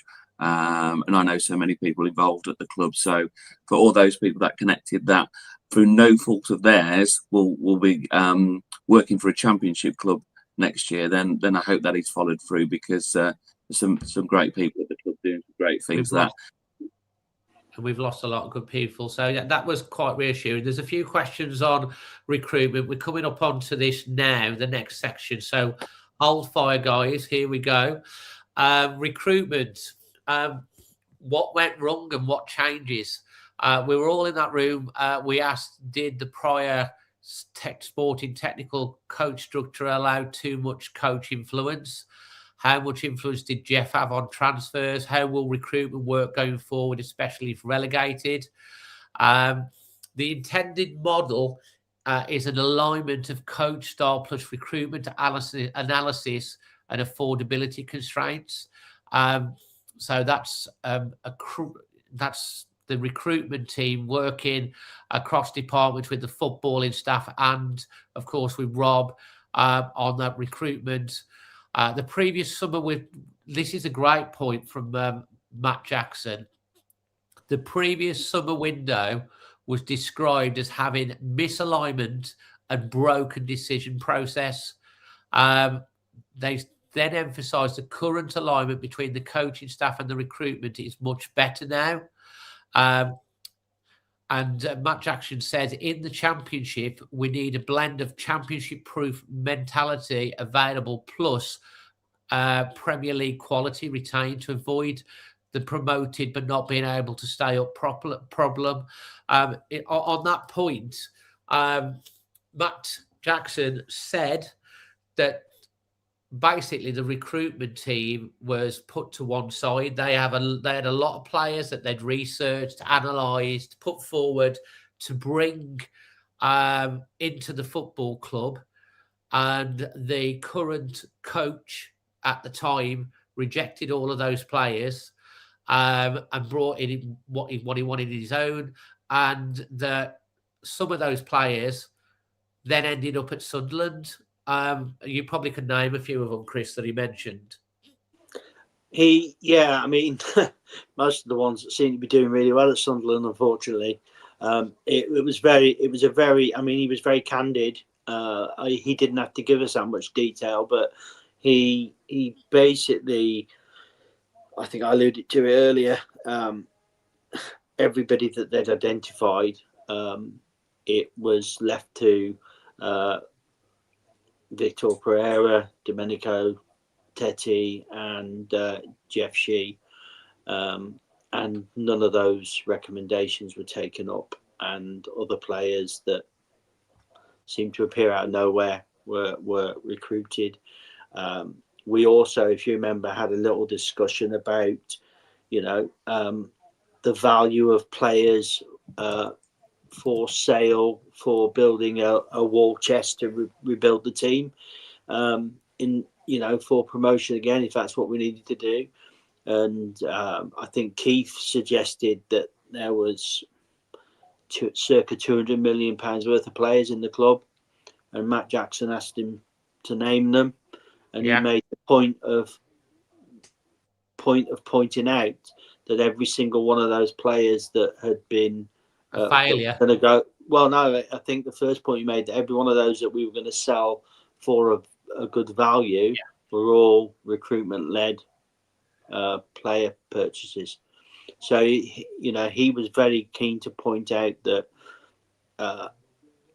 this team of people in the club have not been used, or backed or trusted, and therefore that's you start looking at the caliber of signings we've got, and in this year, and it starts to add things up. Yeah, someone's like put Jackson needs to look in the mirror. His influence was weak. But you have to bear in mind Matt Jackson, it wasn't at that point in that sort of position as a technical or a sporting director. He was lower down the food chain. So at that point, his team analysed and researched players and brought them to the then technical director and manager, and of course Jeff. And Jeff let Vitor and Domenico, who, I'm guessing, make those decisions. And there was a frustration that came across to me from Matt Jackson, that he's got some of the flack possibly because of the bad recruitment, but his suggestions were never taken up, and was a lot. Well, I wouldn't say it was his day, Dave. I would say it's the whole department. Yeah, his team. His whole department. Yeah. Which is, I mean, if you think about the amount of money cost that analysts, recruitment, scouting department costs, and then for a manager and a chairman not to heed any of the information that it's outputting to you, it's absolutely criminal. And then to see some of these players go elsewhere and flourish and play against you, I think that was a frustration. But they did emphasise that that's all changed now, and it's all much better aligned, and it's going to be recruitment led, and that's based off the type of player that they are, as a characters and all of those sort of important things in terms of ability, skill levels, where they fit into the system that they want to play, and what they're like as people and characters in the dressing room, which is what we used to have back in the day when we had the likes of Neves and all of those people coming in. And they've made the point over the last few years, we've swung from one thing to the next, and it is broken. We used to be one pack. And they also mentioned that the no fear policy was all about being led by Jeff, wasn't it, at the time, I think, in terms of the strapline this year. They want to kind of be that one pack again, where we're all working together in one direction. And I think he was keen to point out that that's much more aligned now, and to judge them on what comes next. And as I say, he went on to say that they have a list of players that they want to keep for next year. They're a part of the current squad because they want a squad that can compete strongly and bounce straight back from the championship, and they need that level of know-how in the championship and that battle and the fight. But they don't want to just then get back up, and then have to recruit a whole new team, as a lot of teams have to do, to then go again. They want to be able to bounce back up and then kick back, establish and move back up, and that's sort of thinking. Is that fair to say, Chris? Yeah, I think what they really were saying was, look, they don't want to sell everybody and rebuild a team that gets out of the championship, and then sell everybody again because it's not going to keep in the Premier League, and then buy a whole load of new players again. They need to keep a core. He used the word core squad, didn't he? You need to keep a core that can work in both of those leagues and build around those. And it was very much, we won't be looking, we don't want to be looking at getting back into the Premier League and dicing 17th, 18th, 19th, 20th or 16th. We want to be mid-table, and so that's where their focus was. Yeah. And the other thing is, they said they believe Wolves will be a big fish in the championship due to the parachute payments, the club profile, but wanted to warn that solving problems just with throwing just loads of money. They want to be more strategic to get the right people in and spend the money wisely that they spend. But as emphasised in the previous thing, if they get everything right, they should be able to be strong in the summer in building that team that can hopefully bounce straight back. He also said, Dave, if you remember Matt Jackson, we were talking about that, punching, having the biggest punch in terms of transfer in the championship. He also mentioned that whilst this year we were on shadow squad cost and not PSR, they actually think that PSR is more beneficial for Wolves in the championship than squad cost ratio. So we will have more available under the PSR rulings. Yeah, which is good to see that hopefully we will have a bit of a war chest to be able to really go strong to bring in the players that they need to, after they've hopefully kept the majority of the players that they they have got a list of players if they did go down to that they want to retain. They described the January window as very difficult because players are reluctant to join a relegation threatened club that's sitting cut adrift at the bottom of the table. Many deals compress into the final 2 or 3 days due to the price pressure dynamics. There's a lot of players, of course, that they did emphasise that although people think nothing's going on, there's lots of work going on behind the scenes. And he kind of said at that meeting that things will probably start to move the last couple of days, and we've kind of seen that today, haven't we? Hoops, with some of the things that's been coming out, and Emma. Yeah, we have. I think what's really interesting here, and I hope people have picked up on this, because I think this is quite revealing. The inference here is that many of us were concerned that Pereira had too much control. Yes, he's head coach of the club, but ultimately that can be a moving piece. And the idea, as Chris has put it there, that him and his mate Teddy were pretty much, the final say on transfers, or the ultimate say, is really concerning. So, and what I was reading into that there is the likes of, and Chris will quote me on this, the likes of perhaps Gomez and Andre and players, were more perhaps recruitment team led and had a lot of due diligence and a lot of research, and the team presented the case.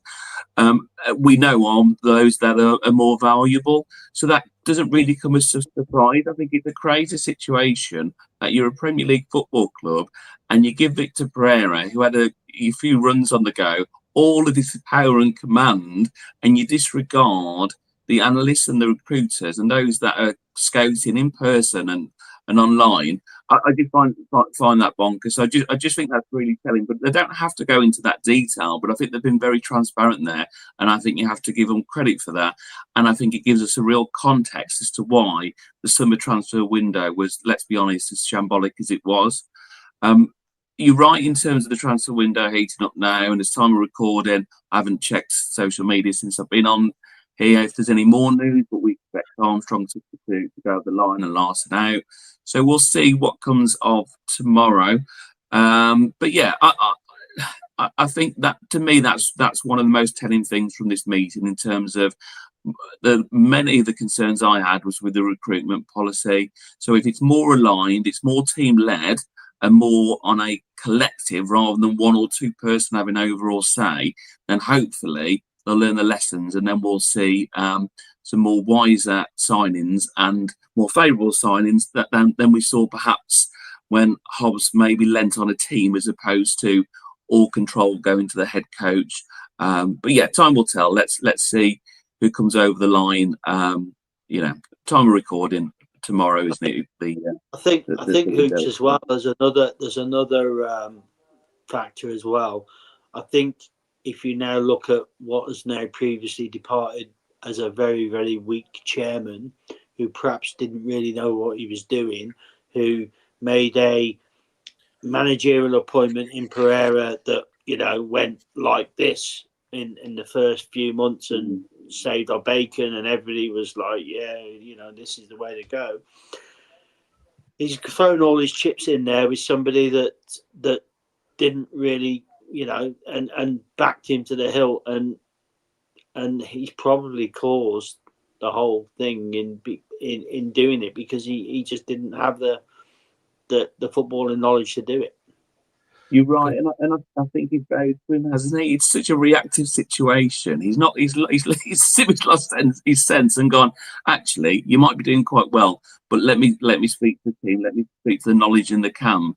And it just, to me, it seems farcical. So, yeah. And they did expand a little bit on that, didn't they, Dave, when they talked about lurching from manager to manager appointment in panic mode since Bruno Lage. They very, very openly referenced that we've gone and done this, and manager and Lopetegui, and they went through it all. Recounting the mistakes. They were quite open about that. And did they? I don't know if it may have come up. Sorry, because people might wanted to ask this, and perhaps there was so much to cover. But was there any mention about the chase for O'Neill at all in the meeting? No, we didn't go into back that far. No. But yeah. Obviously, because that was from my understanding, I spoke with someone about that it was Jeff led, which is, to be honest, at that point, I think that was for a lot of. I mean, if people hadn't already, that was the last straw for pretty much everyone. I mean, I spoke to someone in the media who'd always tried to support him, and I was at a meeting, and he said, "I just can't support this anymore, Dave." And that's on the back of everything else. That's where it really started to unravel, and the anger rose because that was just ludicrous. But this is exactly the point. It was this sort of like, that's what's happening. Whereas it does seem that Nathan has a bit more of a broader view, that he wants to use the skill sets from within, and he's trying to get to grips with it where everything's going wrong. I mean, he did at one point say, I'm looking over some of the decisions that have been made in the past, and I'm surprised that some of those decisions have been made. And that was quite interesting and honest, because obviously he's at the moment coming in to sort of look at everything, and he was quite open about that, to be fair. I think he said his actual words were, "I can't understand some of the decisions." Yeah, and I think he actually. I don't think I'm imagining this. We did reference the WM interview, and he also said that Chairman Grau didn't like it.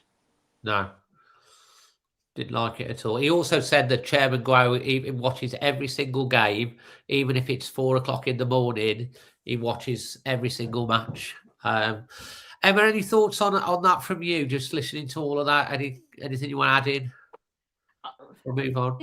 Hoots alluded to it earlier in the show that we only seem to plan for one transfer window, and with the chopping and changing of managers, the chopping and changing with the recruitment, like we had Matt Hobbs and then Tetty and whatever, it does sort of make sense as to why we've got that inconsistency. Personally, I would like.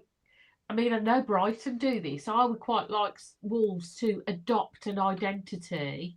And as a club, we play in this way, and we recruit players of this ilk for these positions, and this is the route we're going on. And then when we do change manager, we bring a manager in that fits in with us and our style, not keep adapting to whoever comes in, and suddenly we're going off on a different tangent recruitment-wise.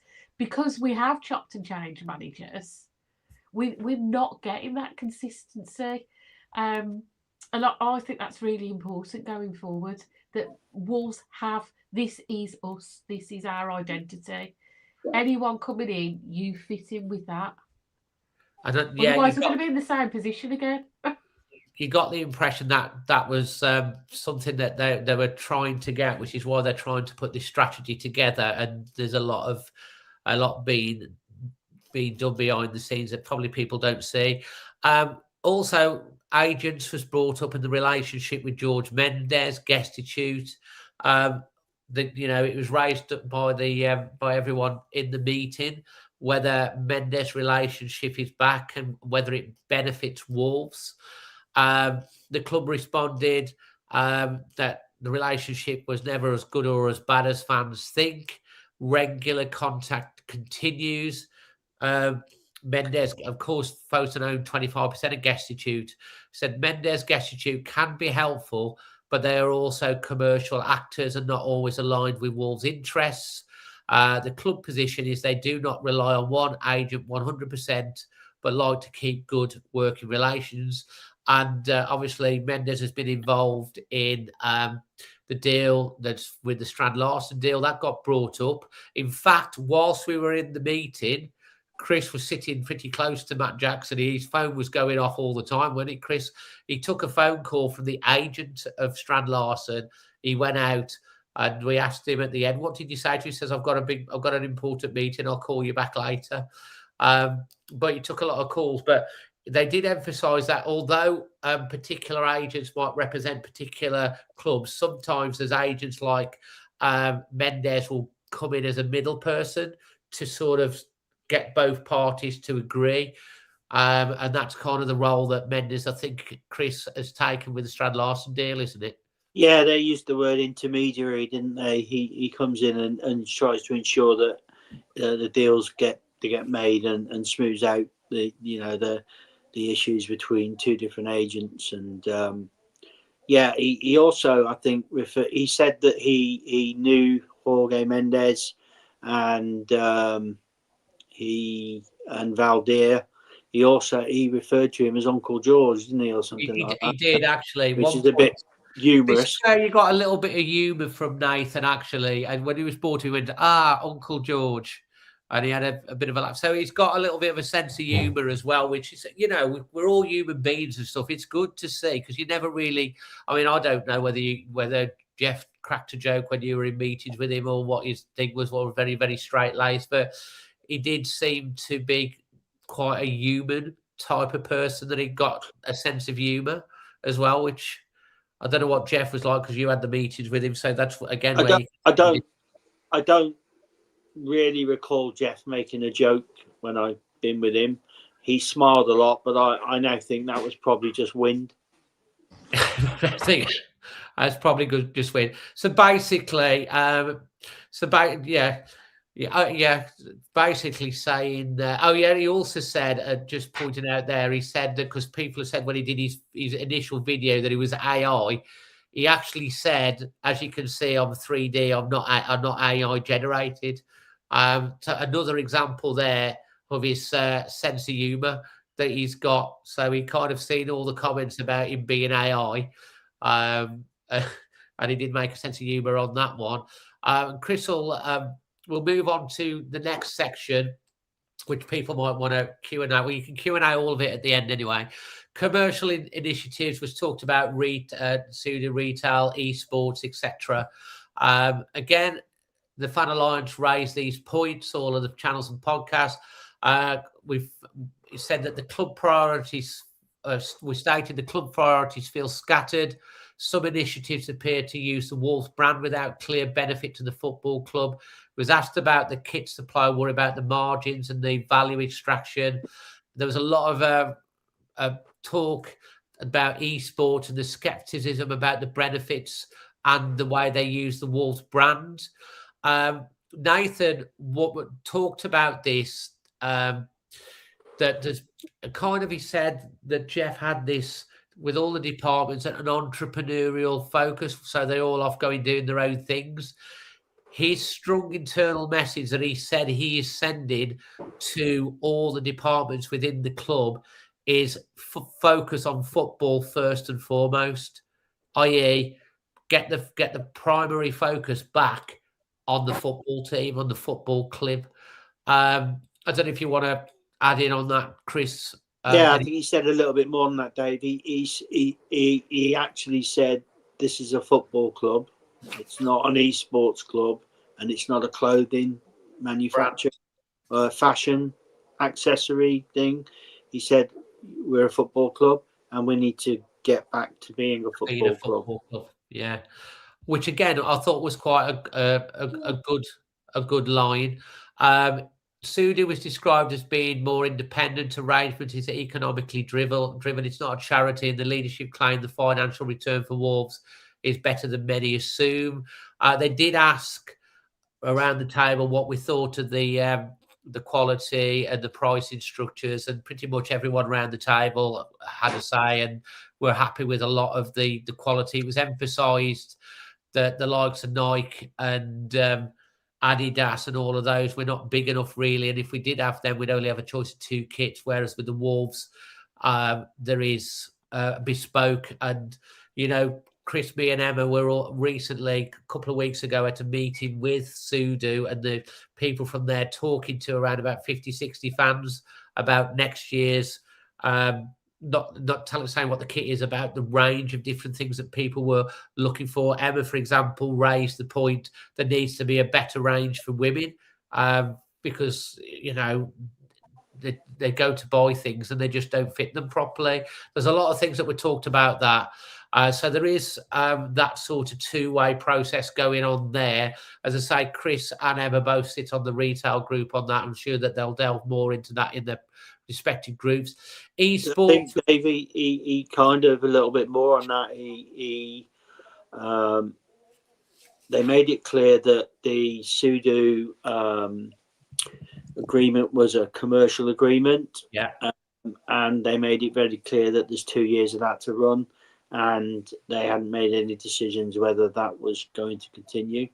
Yeah, I think there's a 2-year contract or something still left with Sudo. That they've, because obviously when they have these arrangements with a supplier, it lasts for so many years, and then maybe it gets renewed, maybe it doesn't. There's still time to run on that. Esports, obviously, a lot of people would be interested in how that was brought up. It was described as a completely separate business that can create partnership opportunities instead, sponsorship value. The leadership team acknowledged that there was communication issues about esports posts on main socials, annoyed fans. You know, I think it was Sooty or they brought up about they're using our brand, they're using our logo, and I think Nathan says I need to look at the IP on that. He did use the word. Yeah, I mean, basically, I think Ryan Lester brought up what revenues has the club received back from this esport venture. You know, where this badge and esports has gone. Where has the money come back to Wolves for that? And Nathan Shi said he needed to review this and look at it, and he needed to go and talk to these areas of Fosun and find out where the comeback was, because there needs to be a comeback for Wolves. Yeah, that's something that he said he needs to look into, which I thought was quite a strong message, really. I thought it was very strong. He didn't duck it. He said no. He was pretty much agreeing with what they were saying. If they're going to do this, then there needs to, the club needs to benefit from it. Yeah, Emma, anything that you want to come in on any of that side of it? No, I mean, I think Pete, there's someone in the chat talking about Sheffield United and that they can have Adidas. Well, we can have Adidas too, but the problem is if we have Adidas, the kit prices are an awful lot more. The profits for the club are an awful lot less, and we don't have the options of the variety of shirts that we've got. We've had some. I have to say, Sudo have done a good job with a lot of the shirts. We've had some really popular shirts since they've been in. People have loved the Brazil one. That they like the home one with the collar. They've been doing a good job. We wouldn't get that with an Adidas or a Nike or a Puma. We get from a catalogue, and the choice is just so really limited. And that has been a key message for a long, long time, coming from the club and the retail focus group.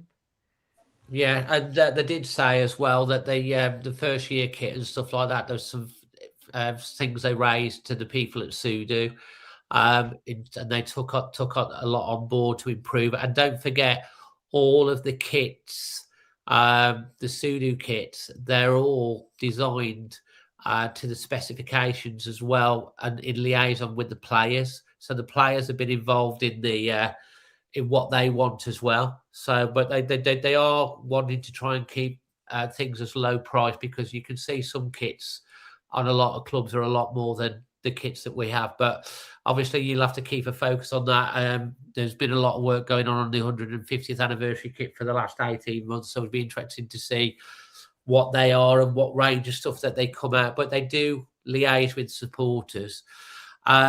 Moving on, Hoops, anything on from you on either of those, esports or kit or anything? If you like the kits this year, or what, any thoughts that you've got?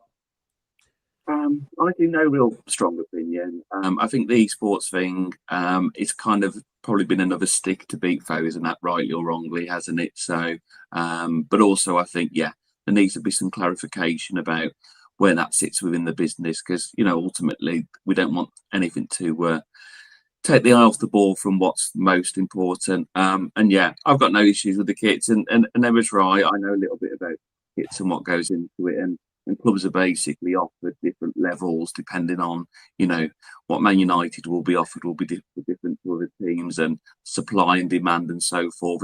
There's quite a lot that goes into it. So Yeah. I'm just bothered about if it's a Premiership or Championship match on the kit. Really, is my thing. But yeah. Those are the bits I've got no strong real opinion on. Yeah. You wouldn't get you don't get bespoke kits generally with a big supplier, because you get a choice of whatever their kit is, and then you can put your colours onto it. Whereas all of the Sudo kits, they've all been bespoke design. They've even had fans that have designed stuff for the texture on the kit and stuff like that, and they have tried to keep the price. You compare the prices to most clubs, they ain't that. I mean, people will say, "Oh, what they're expensive." Of course they are. If you have to buy it for a family and stuff like that, but compared to a lot of clubs, to be fair, they're a lot less, and they do want to try and keep value, and they want to keep the quality up. But again, people will vote with their feet on whether they want one or they don't want. But that was clarified. Moving on to the stadium, I'm going to do a seamless link here, esports to Molyneux, because a lot of people raised up that they're building an esports stadium, and we're struggling to even get a lick of paint on at Molyneux. So that was brought up about, as part of the Molyneux thing, we'll come on to, but the esports stadium, which Nathan answered that by saying that no money out of Wolverhampton Wanderers or even Fosun is going into that esports stadium. It's being funded by effectively the local council or the local authority in that region, who are putting in the money along with private, I guess some other private equity people or something like that. It's because I know a lot of people, when they see that coming out, it's like, bloody hell, they can build an esports stadium and they care about that, but they can't even paint Molyneux. So Nathan clarified that was nothing to do with Wolves or Fosun Sports. It's a local build in that particular area. Have I missed anything out of that, Chris? No, yeah, it was quizzed on it, and he did confirm that it was there was no Fosun money involved in that. It was state sponsored funding that came, and that's why it's being built. Yeah, so that clarified that. Let's get on to Molyneux now, because I know a lot of people want to hear about that. Because again, as you'd expect, that was raised, and we'll follow up that. I know it's a long show tonight, but we did want to give you as much information as we can, that we're at, on this, and be as open as we can and give you our feelings for it, like all the other podcasts are doing. Stadium facilities, Molyneux, steeple, stand corners, scaffolding, and all of that came into it. We all raised the condition, especially of the Steve Bull stand, is embarrassing and feels neglected. We mentioned about the Steve Bull stand corners, our frequent pain points. The people in the Steve Bull stand, and I don't sit in the Steve Bull stand. I'm in the North Bank, which is the newest stand. But I have a lot of people talk to me about the Steve Bull stand, and talk to all of us. Queues for the toilets, the concourse experience, the room they've got, visible deterioration. And there's a concern that all the talk in the past about the stadium talk has been mostly imagery and has not been delivered. They responded, Nathan said, it's on the list to bring with a long-term strategy. He acknowledged awareness and cited he's had early discussions already with the city council and an intent to analyse options versus rebuild versus refurb. But obviously he's 6 weeks, not had enough of time to conclude this yet. The leadership noted that the stadium projects are high risk and must be handled carefully to avoid harming the club financially. Chris, you brought this up as well with the trust. So over the two meetings, I think there was couple of interesting statements that came out of that. Have you got anything you want to add on that? Yeah, he commented on the with the fan groups. We kind of talked about the Graham Hughes stand, the Steve Bull. We actually said it's embarrassing, the Graham Hughes stand, that, you know, our fans are in there. They didn't really talk too much about the Graham Hughes stand, but I mean, this was towards the end of the meeting, and we've been in there a long time. So, but they said he's gonna look at it. He's going to involve the council. He's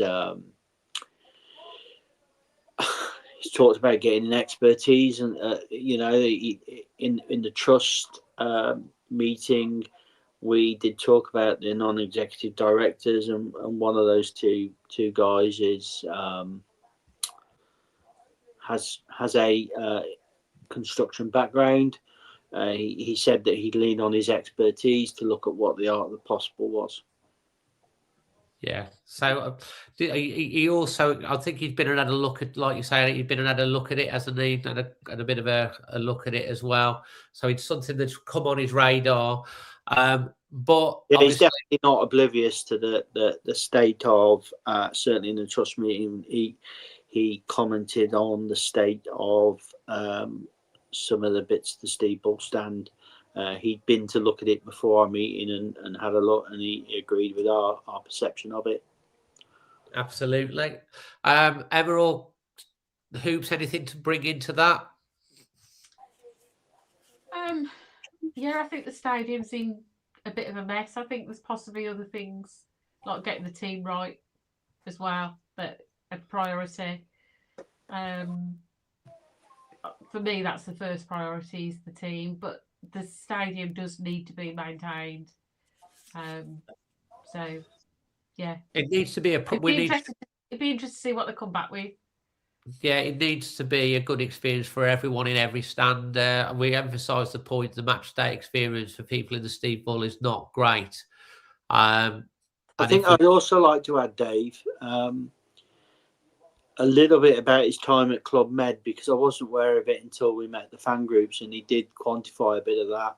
Yeah. His actual role in Club Med was development of resorts. So he has a construction and property development background. So maybe he will bring those skills to the role. Yeah, that's a very good point. I think for me, Dave, as well, I think the only points I would make, I think we accept that logistically, the Steve Bull stand is going to take some time and some money and some resource and some logistics. But it is shocking, really, in terms of the facilities and the match day experience. And I agree, and I echo the idea, the temporary stand, which is certainly not temporary because it's been in existence for a very long time. Yeah. It is awful, be it Premiership, Championship, or even League Two club. It's awful. And also what I would say as well, which I do think is really important for families, and I'm speaking as a father who takes my daughters to the game, I think as a match day experience, let's take away the fact that it's not been a great experience with the results. To have a fan zone, which is like this sort of uncovered thing, and they try their best with it, and I'm not knocking them. I mean, well, I am, but not those that work in it. That's what I want to get stated here. It's poor, isn't it? You know, if it rains, where do you take your kids before the game? You know, other than going into town. So I think there's a lot more that could be done. Family focused with the ground. So we know that things might take time in the Steve Bull, but in the here and now, for your value for money, attracting particularly new supporters, I think there's more that can be done. And I know there's groups on this for the match day experience. And I'm speaking as someone who, you know, is encouraging my daughter to go to the games, but I'd love some more options as a family to make the experience, if we take the 90 minutes aside, a better experience all round. And I think we're severely lacking on that, unfortunately. Yeah, that's a very good point as well, mate. And it's like I sit on the match day experience group along with some others, so it's something we could talk about. And the next time there's a meeting at that, I'll have a chat here about getting that on, hopefully onto the agenda. But I don't know when it is, but I do these every so often. It's a good point. Season tickets. Let's talk about season tickets. Major point, of course. It's something that we, as a group, have talked about. We were only talking about it in our WhatsApp group earlier on today. I obviously, if we do go down, and obviously we all know about Jeff that rose the prices and where it is at the moment, and that a lot of Wolverhampton's a working class city. A lot of fans have felt priced out. So it was asked if relegated, will season ticket prices dropped? Will there be a real consultation before decisions are made? Fans want a clear message that they can repeat immediately. We didn't get an explicit guarantee at the meeting. They said it will be reviewed via the club's decision-making mechanism and discussed with the ticketing team. They also agreed that consultation needs to happen a lot earlier and be more meaningful, not after decisions are essentially final. This is a reference back to when Jeff raised the season tickets by 17% on average, and there was against most the other advisors within that. He went ahead and did it, and then we had to battle just to get the junior reduced, the fans advice board, and there was a campaign then, and a big backlash, because basically this decision was made and then it was just implemented, and then it had to be tried to pull it back, and then they got the guarantee, didn't they, for the freeze the following year. That was said that there will be discussions about that with the relevant, obviously goes through the fans advisory board. I know the trust are on this as well. I know that the Fan Alliance is certainly pushing for this. And it's also said the supporters, they made strong representations that prices must reflect performance and likely league status.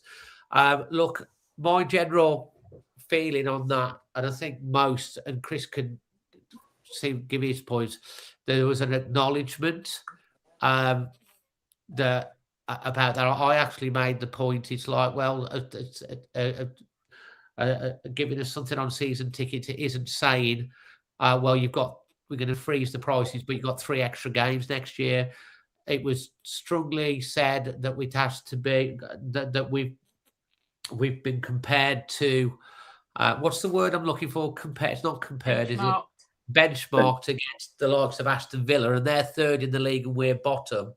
And then if we go down, it has to be benchmarked against that sort of thing, and also the lack of value for money that we've been having this year. They did say they're focused on obviously a lot of other things at the moment, the transfer window, and until they know what, but it's being worked on.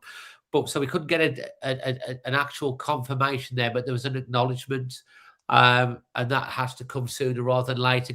Chris, you brought this up again as part of your the Trust 23-point plan, and obviously heard what he has to say. What can you add some more context in that from your point? Well, they didn't promise anything, Dave. I mean, that's the first point I'll make. They never said that they were going to do anything. They did concede that the engagement process used last time was wrong, and that they need to discuss pricing with the relevant areas that they normally discuss pricing with. Last time, they decided a price and communicated it, I think is the way that it worked. So they acknowledged that needed to change. My own personal view from looking at the people, looking them in the eyes and looking at the way they reacted and what they said, there was I think a general acknowledgement that prices need to change. Yes, it needs to reflect the division we're in, but things need to be done on ticket pricing. But they didn't really agree to anything, but they did agree to go away and come back and communicate to people and start that discussion. And it was emphasised we've been in the Championship before, and you know, if you get the pricing right and we start getting a team that's winning and stuff, people will come and they'll spend more money there, but better than having that an empty seat. So, you know, both the Trust and all of the podcasts and channels, it's something that we're really strong on pushing for, because, you know, fans want to go and support their team, but a lot of fans have been priced out. And this is not just in the the normal seats, even hospitality. There's people that have stopped going in hospitality because because that's empty as well.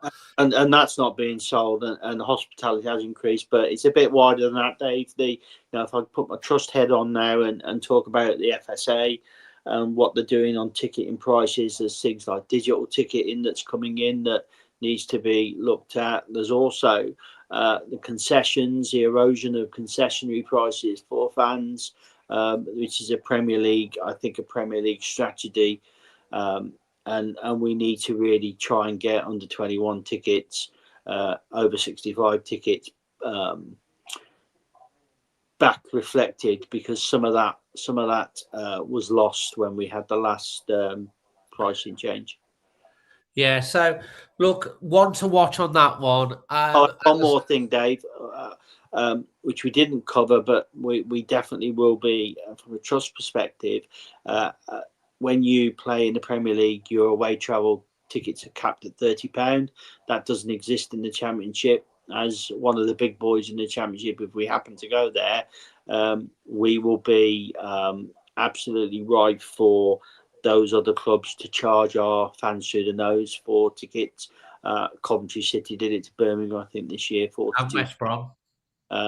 And so we're going to try and push for that to happen in the Championship, but that requires all of the football trusts from all of the clubs and the Football League getting that sorted. Absolutely. Emma, anything you want to come in on ticketing and then hoops? I was just going to ask Chris, will the trust be doing their own benchmarking in advance of any sort of negotiations to have a look where they think it should be sitting price-wise? We won't be doing it because it's already been done. Yeah. Done. Okay. Hoops? No, I mean, just very quickly, I think there's an agreement really that you need to make ticketing affordable. You can have prices at certain structures, but times are tough for people, and one of the escapes that they have is their football club, and let's not make them out. Yeah, absolutely. Fan engagement and forums. Now, Chris, this was brought up, but you will know, and Chris will back me up. All of us, the trust, all of the podcasts and fan channels, as I said at the start, for some reason, we've had some people on social media have been having pops because we were in a meeting and we're there and we've gone there because as I said at the start, we want everyone to benefit and we want everyone to fall back in love with the club, and we want the best for our football club. We're not doing it for egos. I'm definitely not doing it for any ego, and I don't think there's anyone else in there that's doing it for an ego. It's just because we care, and just because we have a platform and we've got such a reach, we can mobilise by reporting, the threat of further protests and stuff like that. So, but one of the things that we wanted to win on, and Chris will say, when we went to the Q&A, I did raise this. I said, come on, let's have a win of some form.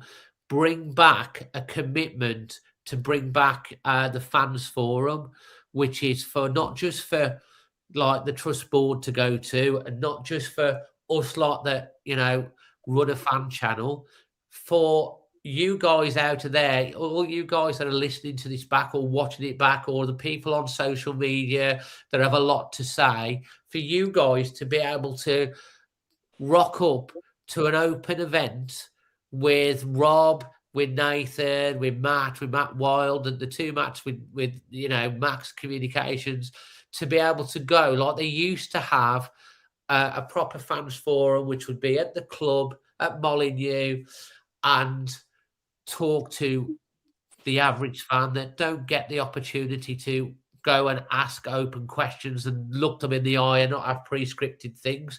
And as we very strongly pushed on this, really strongly pushed on it.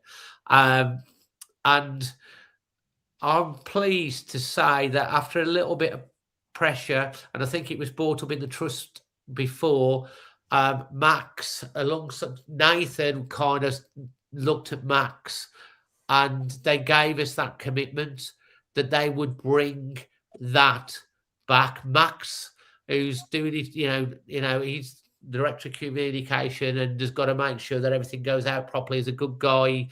Appreciate the fact that he enabled this meeting to happen. He said it's something that we can look at doing. That it will be a ticketed thing. That doesn't mean it's going to be charged. It means if they've only got 200 people that can go, it'll probably be you to first come first serve to be able to apply, and they can have, if they run these things regular, it'll be like 200 different fans every time that can go. And then obviously there'll be so many you can buy, and then you buy, and then you get be able to go to the event. For the average fan that doesn't get the opportunity to talk to the senior staff, can I just say, I don't think it'll be buy, really. I don't think no, absolutely, no, exactly. That's what I'm saying. Although it'll be in a way ticketed, it will be free.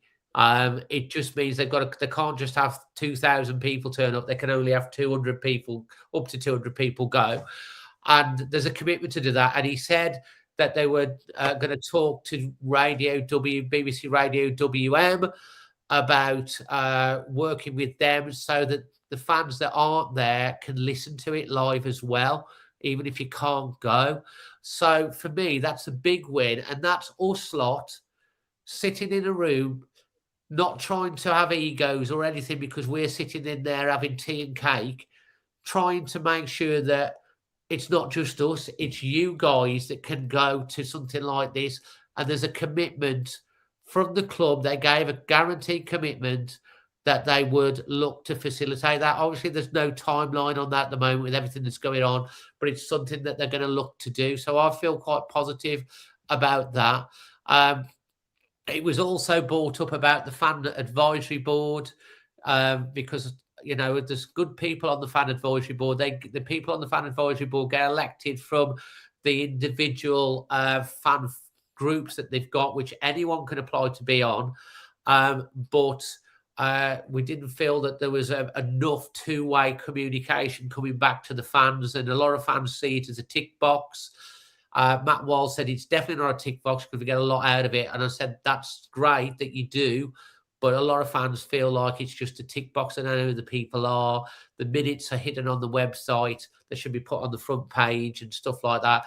And there's commitment. There's an acknowledgement that they would look at doing something like that as well. Chris, I know the trust touched on this further fan engagement as well. Stuff that anything you want to add on to that? Yeah, for me, I mean, this is the view of Chris Humphries and not the trust. But I don't particularly think the FAB works at the moment. That doesn't mean it doesn't function. It does function, and the club get feedback from fans on the FAB, and the FAB are consulted by the club. The problem is the wider fan base aren't consulted by the FAB, and the wider fan base can't consult the FAB. And I think that's the problem. It needs to be that the routes to communication, that it needs to be much more visible. The people on the FAB need to be need to be accessible and known to the average supporter. It needs to be a lot more visible, and they need to have a route to communicate. And I'm not sure that the Premier League has thought about these people who are sitting in this FAB role. I don't think there's any training given them to talk to people or anything like that, or any resources given to them to manage inquiries or emails or anything like that. So, if you've got, no phone number or email, how the hell do you communicate these people? Unless you find them in a pub somewhere, but you don't know who they are to find. So that's my view. That's my view about what the FAB is. I think it could be a lot better, and I think the premise of it is very good, and I think the idea behind it, is sound. But it just needs to develop more, because at the moment, I think whilst it's ticking Premier League fan engagement standards boxes, it isn't really doing what I think it should do on the tin. Yeah, and I think that was taken on board as well. Hoops, just on the fan forum and all of that sort of stuff, your thoughts on that? Yeah, I'm quite receptive to it. I'll remember, and people listening back might remember a lot of the fan forums kind of in the 90s, really. And WM did a lot around all the West Midland clubs. The last fans forum I went to was when Solbakken came in, and that was in the North Bank bar. So that takes me back a bit. But yeah, that was very much a thing of the past where those communication lines were there. So I think people will be receptive to it. I think harking back onto your point, David, I do think it's a point worth making is if you want to get involved, then find out how to get involved. If you want a voice, and there are opportunities out there. It's not always for the select few. I understand criticisms of fan groups and parliaments and so forth. I get it, and I hear where people are coming from. But a fan forum where it's opened up and people have got the opportunity face to face with the people in charge, I think people will be absolutely receptive and will appreciate that. Emma? Yeah, I think it's great. There's a lot of people in our chat that have got their own opinions, and they should definitely be applied to get on this forum. Yeah, exactly. There are a lot of people that do express opinions, and like I say, I'm very passionate about opening it up to as many people as we can, because I think that's good for the club to hear that, and it's transparency. We don't want it to be a closed shop. We don't want it to be just a select few and stuff like that. But as I'll say, as I said again at the start, everyone, Chris has joined the trust and become a board member. You can join the trust for $5 a year. There's a WhatsApp group that goes out every day with members of the trust. There's emails that goes out to $5 a year. You get a vote. You can stand for election to be on the board of the trust.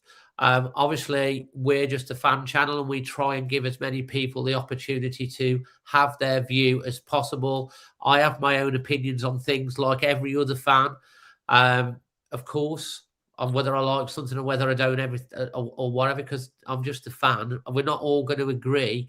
And someone mentioned in the chat earlier what they hate to see is fans turning on fans, and that's the biggest thing that upsets me more than anything in the world. We all have one thing in common is that we love our football club. We love it. We love it. We live and breathe it. We go through the joy. Well, we go through a lot of pain for hopefully some joy, and people get angry and people get resentment for whatever reason, and some people sit behind faceless accounts and throw grenades and insult.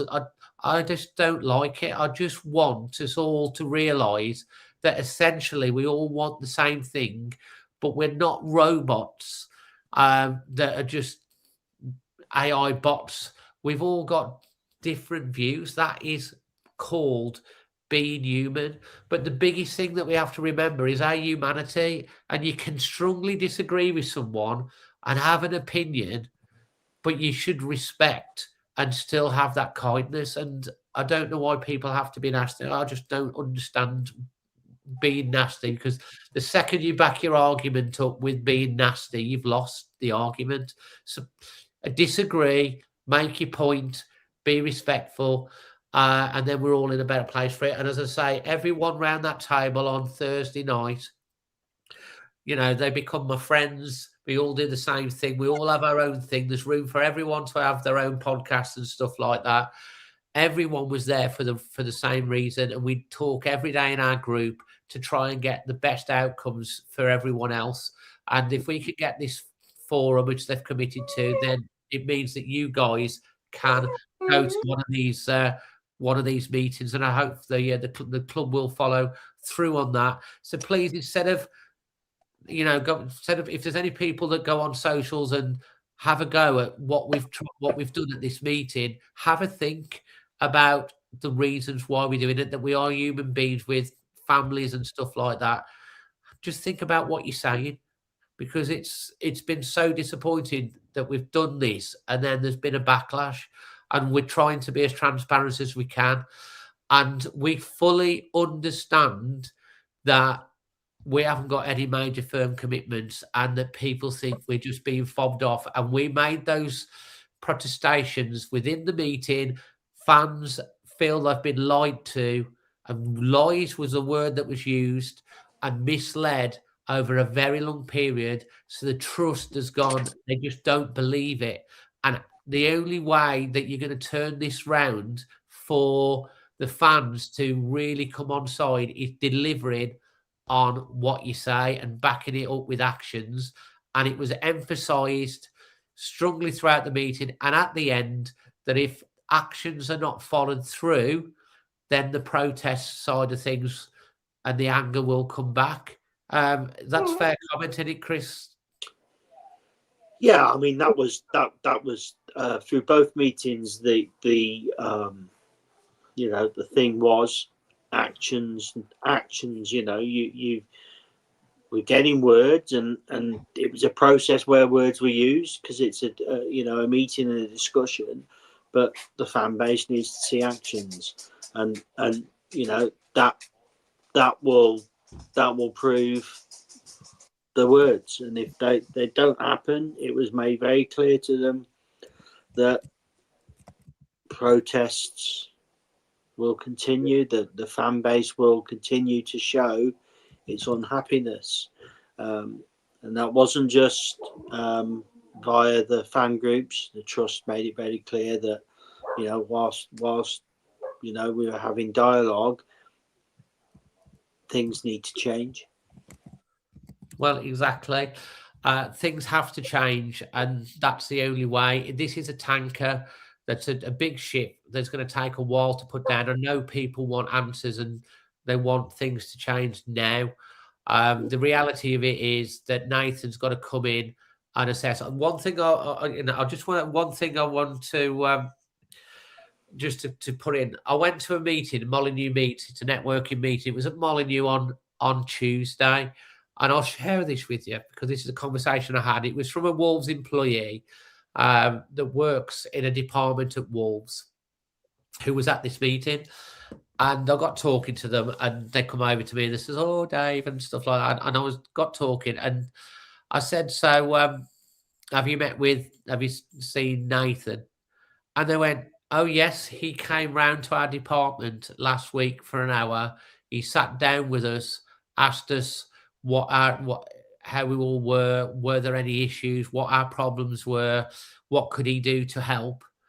And he's been, because like he said in the meeting, he's been going around all the departments of the football club as well and assessing. And I asked her, she'd been at the club for 15 months, and I said, "So how does he compare to Jeff?" Her answer was, "I never saw Jeff." She'd been there for 15 months. Nathan has been there for 6 weeks and he's been to see her. So to me, these are all good signs, like what Chris says, that he wants to be more collaborative, more open and transparent. The people at the meeting, Matt Wild, Matt Jackson, Max, Dave Wood, were all very open and took a lot on the chin on that night at the, you know, and there was some strong views that were aired and they took it on the chin. And it was said in their one turn, they acknowledge that they've got to deliver and they will be held to accountable by everyone if they do or they don't. I felt personally that there was a sincerity to do better, to listen, to be more open, and to get things right and to build a better Wolves. But of course, the proof will be ultimately in the pudding. So just we'll have to see what happens. But I did feel that genuinely they wanted to put things right, and let's hope that they do. Chris, final thoughts from you? No, I agree, Dave. I got a I won't say I get a warm feeling from the meetings, but there was I think there was an honesty about the meeting from both sides, both groups that met at the club were very honest about how they felt things were going. The people from the club were very honest about what had been happening in the past. They didn't need to go into details about what the scouting team had done in the summer and the fact that they've been completely overlooked and marginalised and not used into that. And for me, things like that are very telling to see how badly the club was being run. We've got to get behind this chairman, because what's the alternative? Just moaning about it and just, I think we've got to get behind him. We've got to give him the opportunity to prove that it's not just words. I keep saying it's actions, not words. But I think people need to at least give them that. And just to touch on what you're saying about social media and people panning people that have been in the meetings, that I've spent in the last week. I've spent 3 hours on here now, 2 lots of 3 hours talking to the club, because I love this football club and I want it to succeed. That's what I want to do. That's my choice. Some of the people who are throwing things about on social media need to grow up a little bit and wake up. Put their efforts into trying to make change happen, rather than just deriding people with the keyboard.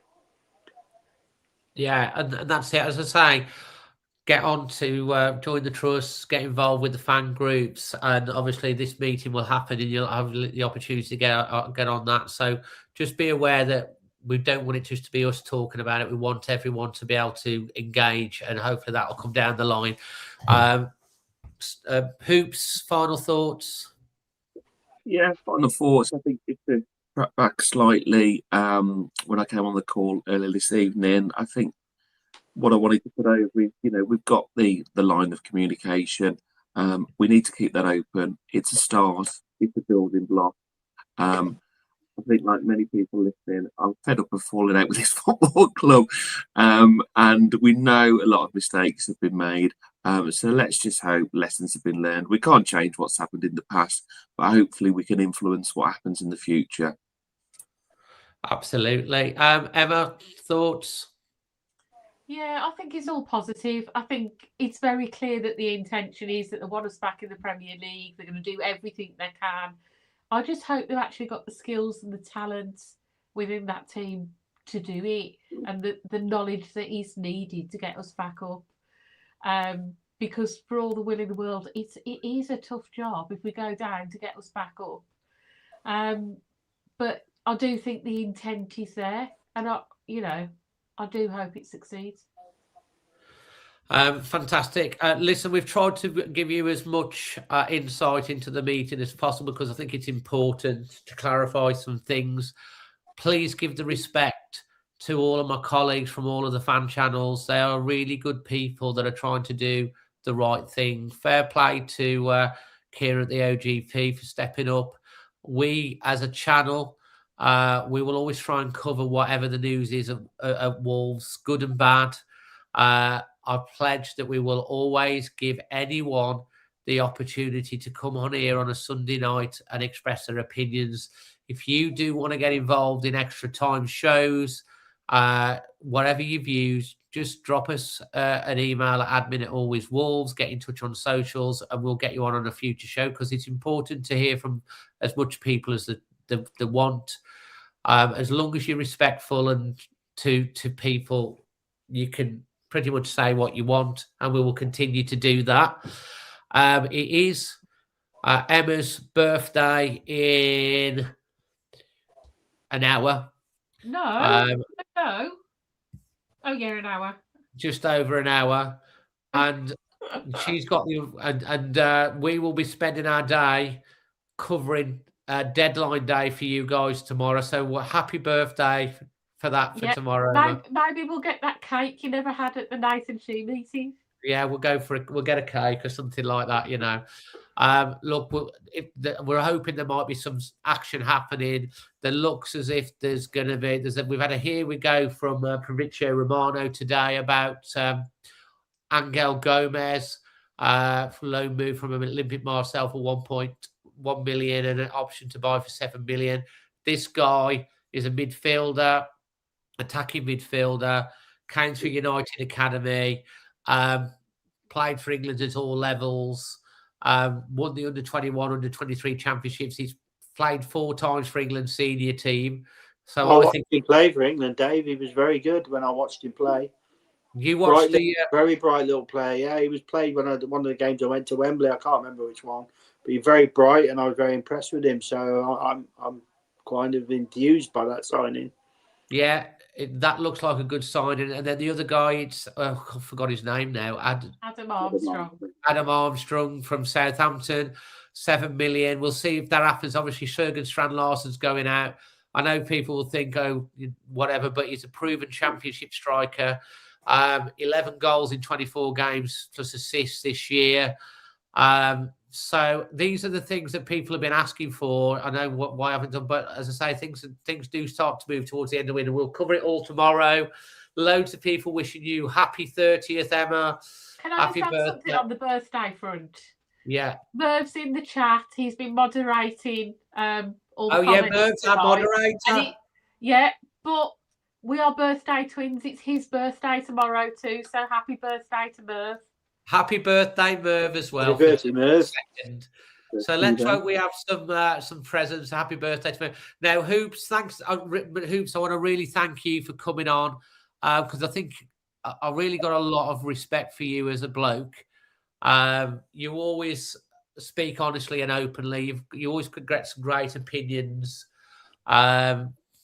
You're a good guy, and your contributions are so invaluable for everyone. And you always talk so really, really well. I know that you and Chris are almost twinned yourself tonight with your jumpers and everything, ain't you?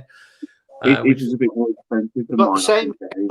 We've got the same haircut. I've had a shave. We've got similar glasses, the same colour. Dave, before I go, just a quick one. Many people would have seen on the website an article about Charlie Dore, who's a Wolves fan who passed away recently. Yes. I'll try and get through this because it's a bit of an emotional one. I can't say I knew him well, but I met him on many an away game, and I know a lot of people who knew him, and he was an absolutely wonderful man. Just want to wish his family all the best at this difficult time, and have a look on the website, and you'll get to know how much of a devoted Wolves fan he was. He was a lovely guy, always had a smile on his face. If you needed to know about an away game, he would know everything about it. A lovely, lovely man, and puts everything in perspective. So I just wanted to say that on record today.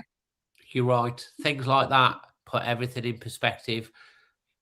And I'll reiterate, have your opinions. Just be kind to each other. We're all Wolves fans. We're all one family. We should all be one pack. And we're doing our best, and let's see what happens next. We've got Chelsea, haven't we? So that should be fun. So anyway, look, it's been over 2.5 hours. It's been a long one. I promised a deep dive today. Going to have a cup of tea, get to bed, and then we've got transfers tomorrow. Chris? I thought you were saying something. No, so I was saying you can have any cake. You what, mate? I was going to say, you can have any cake with that tea.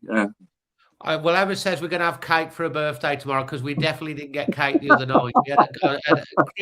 Chris actually went and made me a cup of tea at one point, and thanks for that, Chris, because he was getting up for a cup of tea. I said, can you do me one? But like I say, look, proof's in the pudding.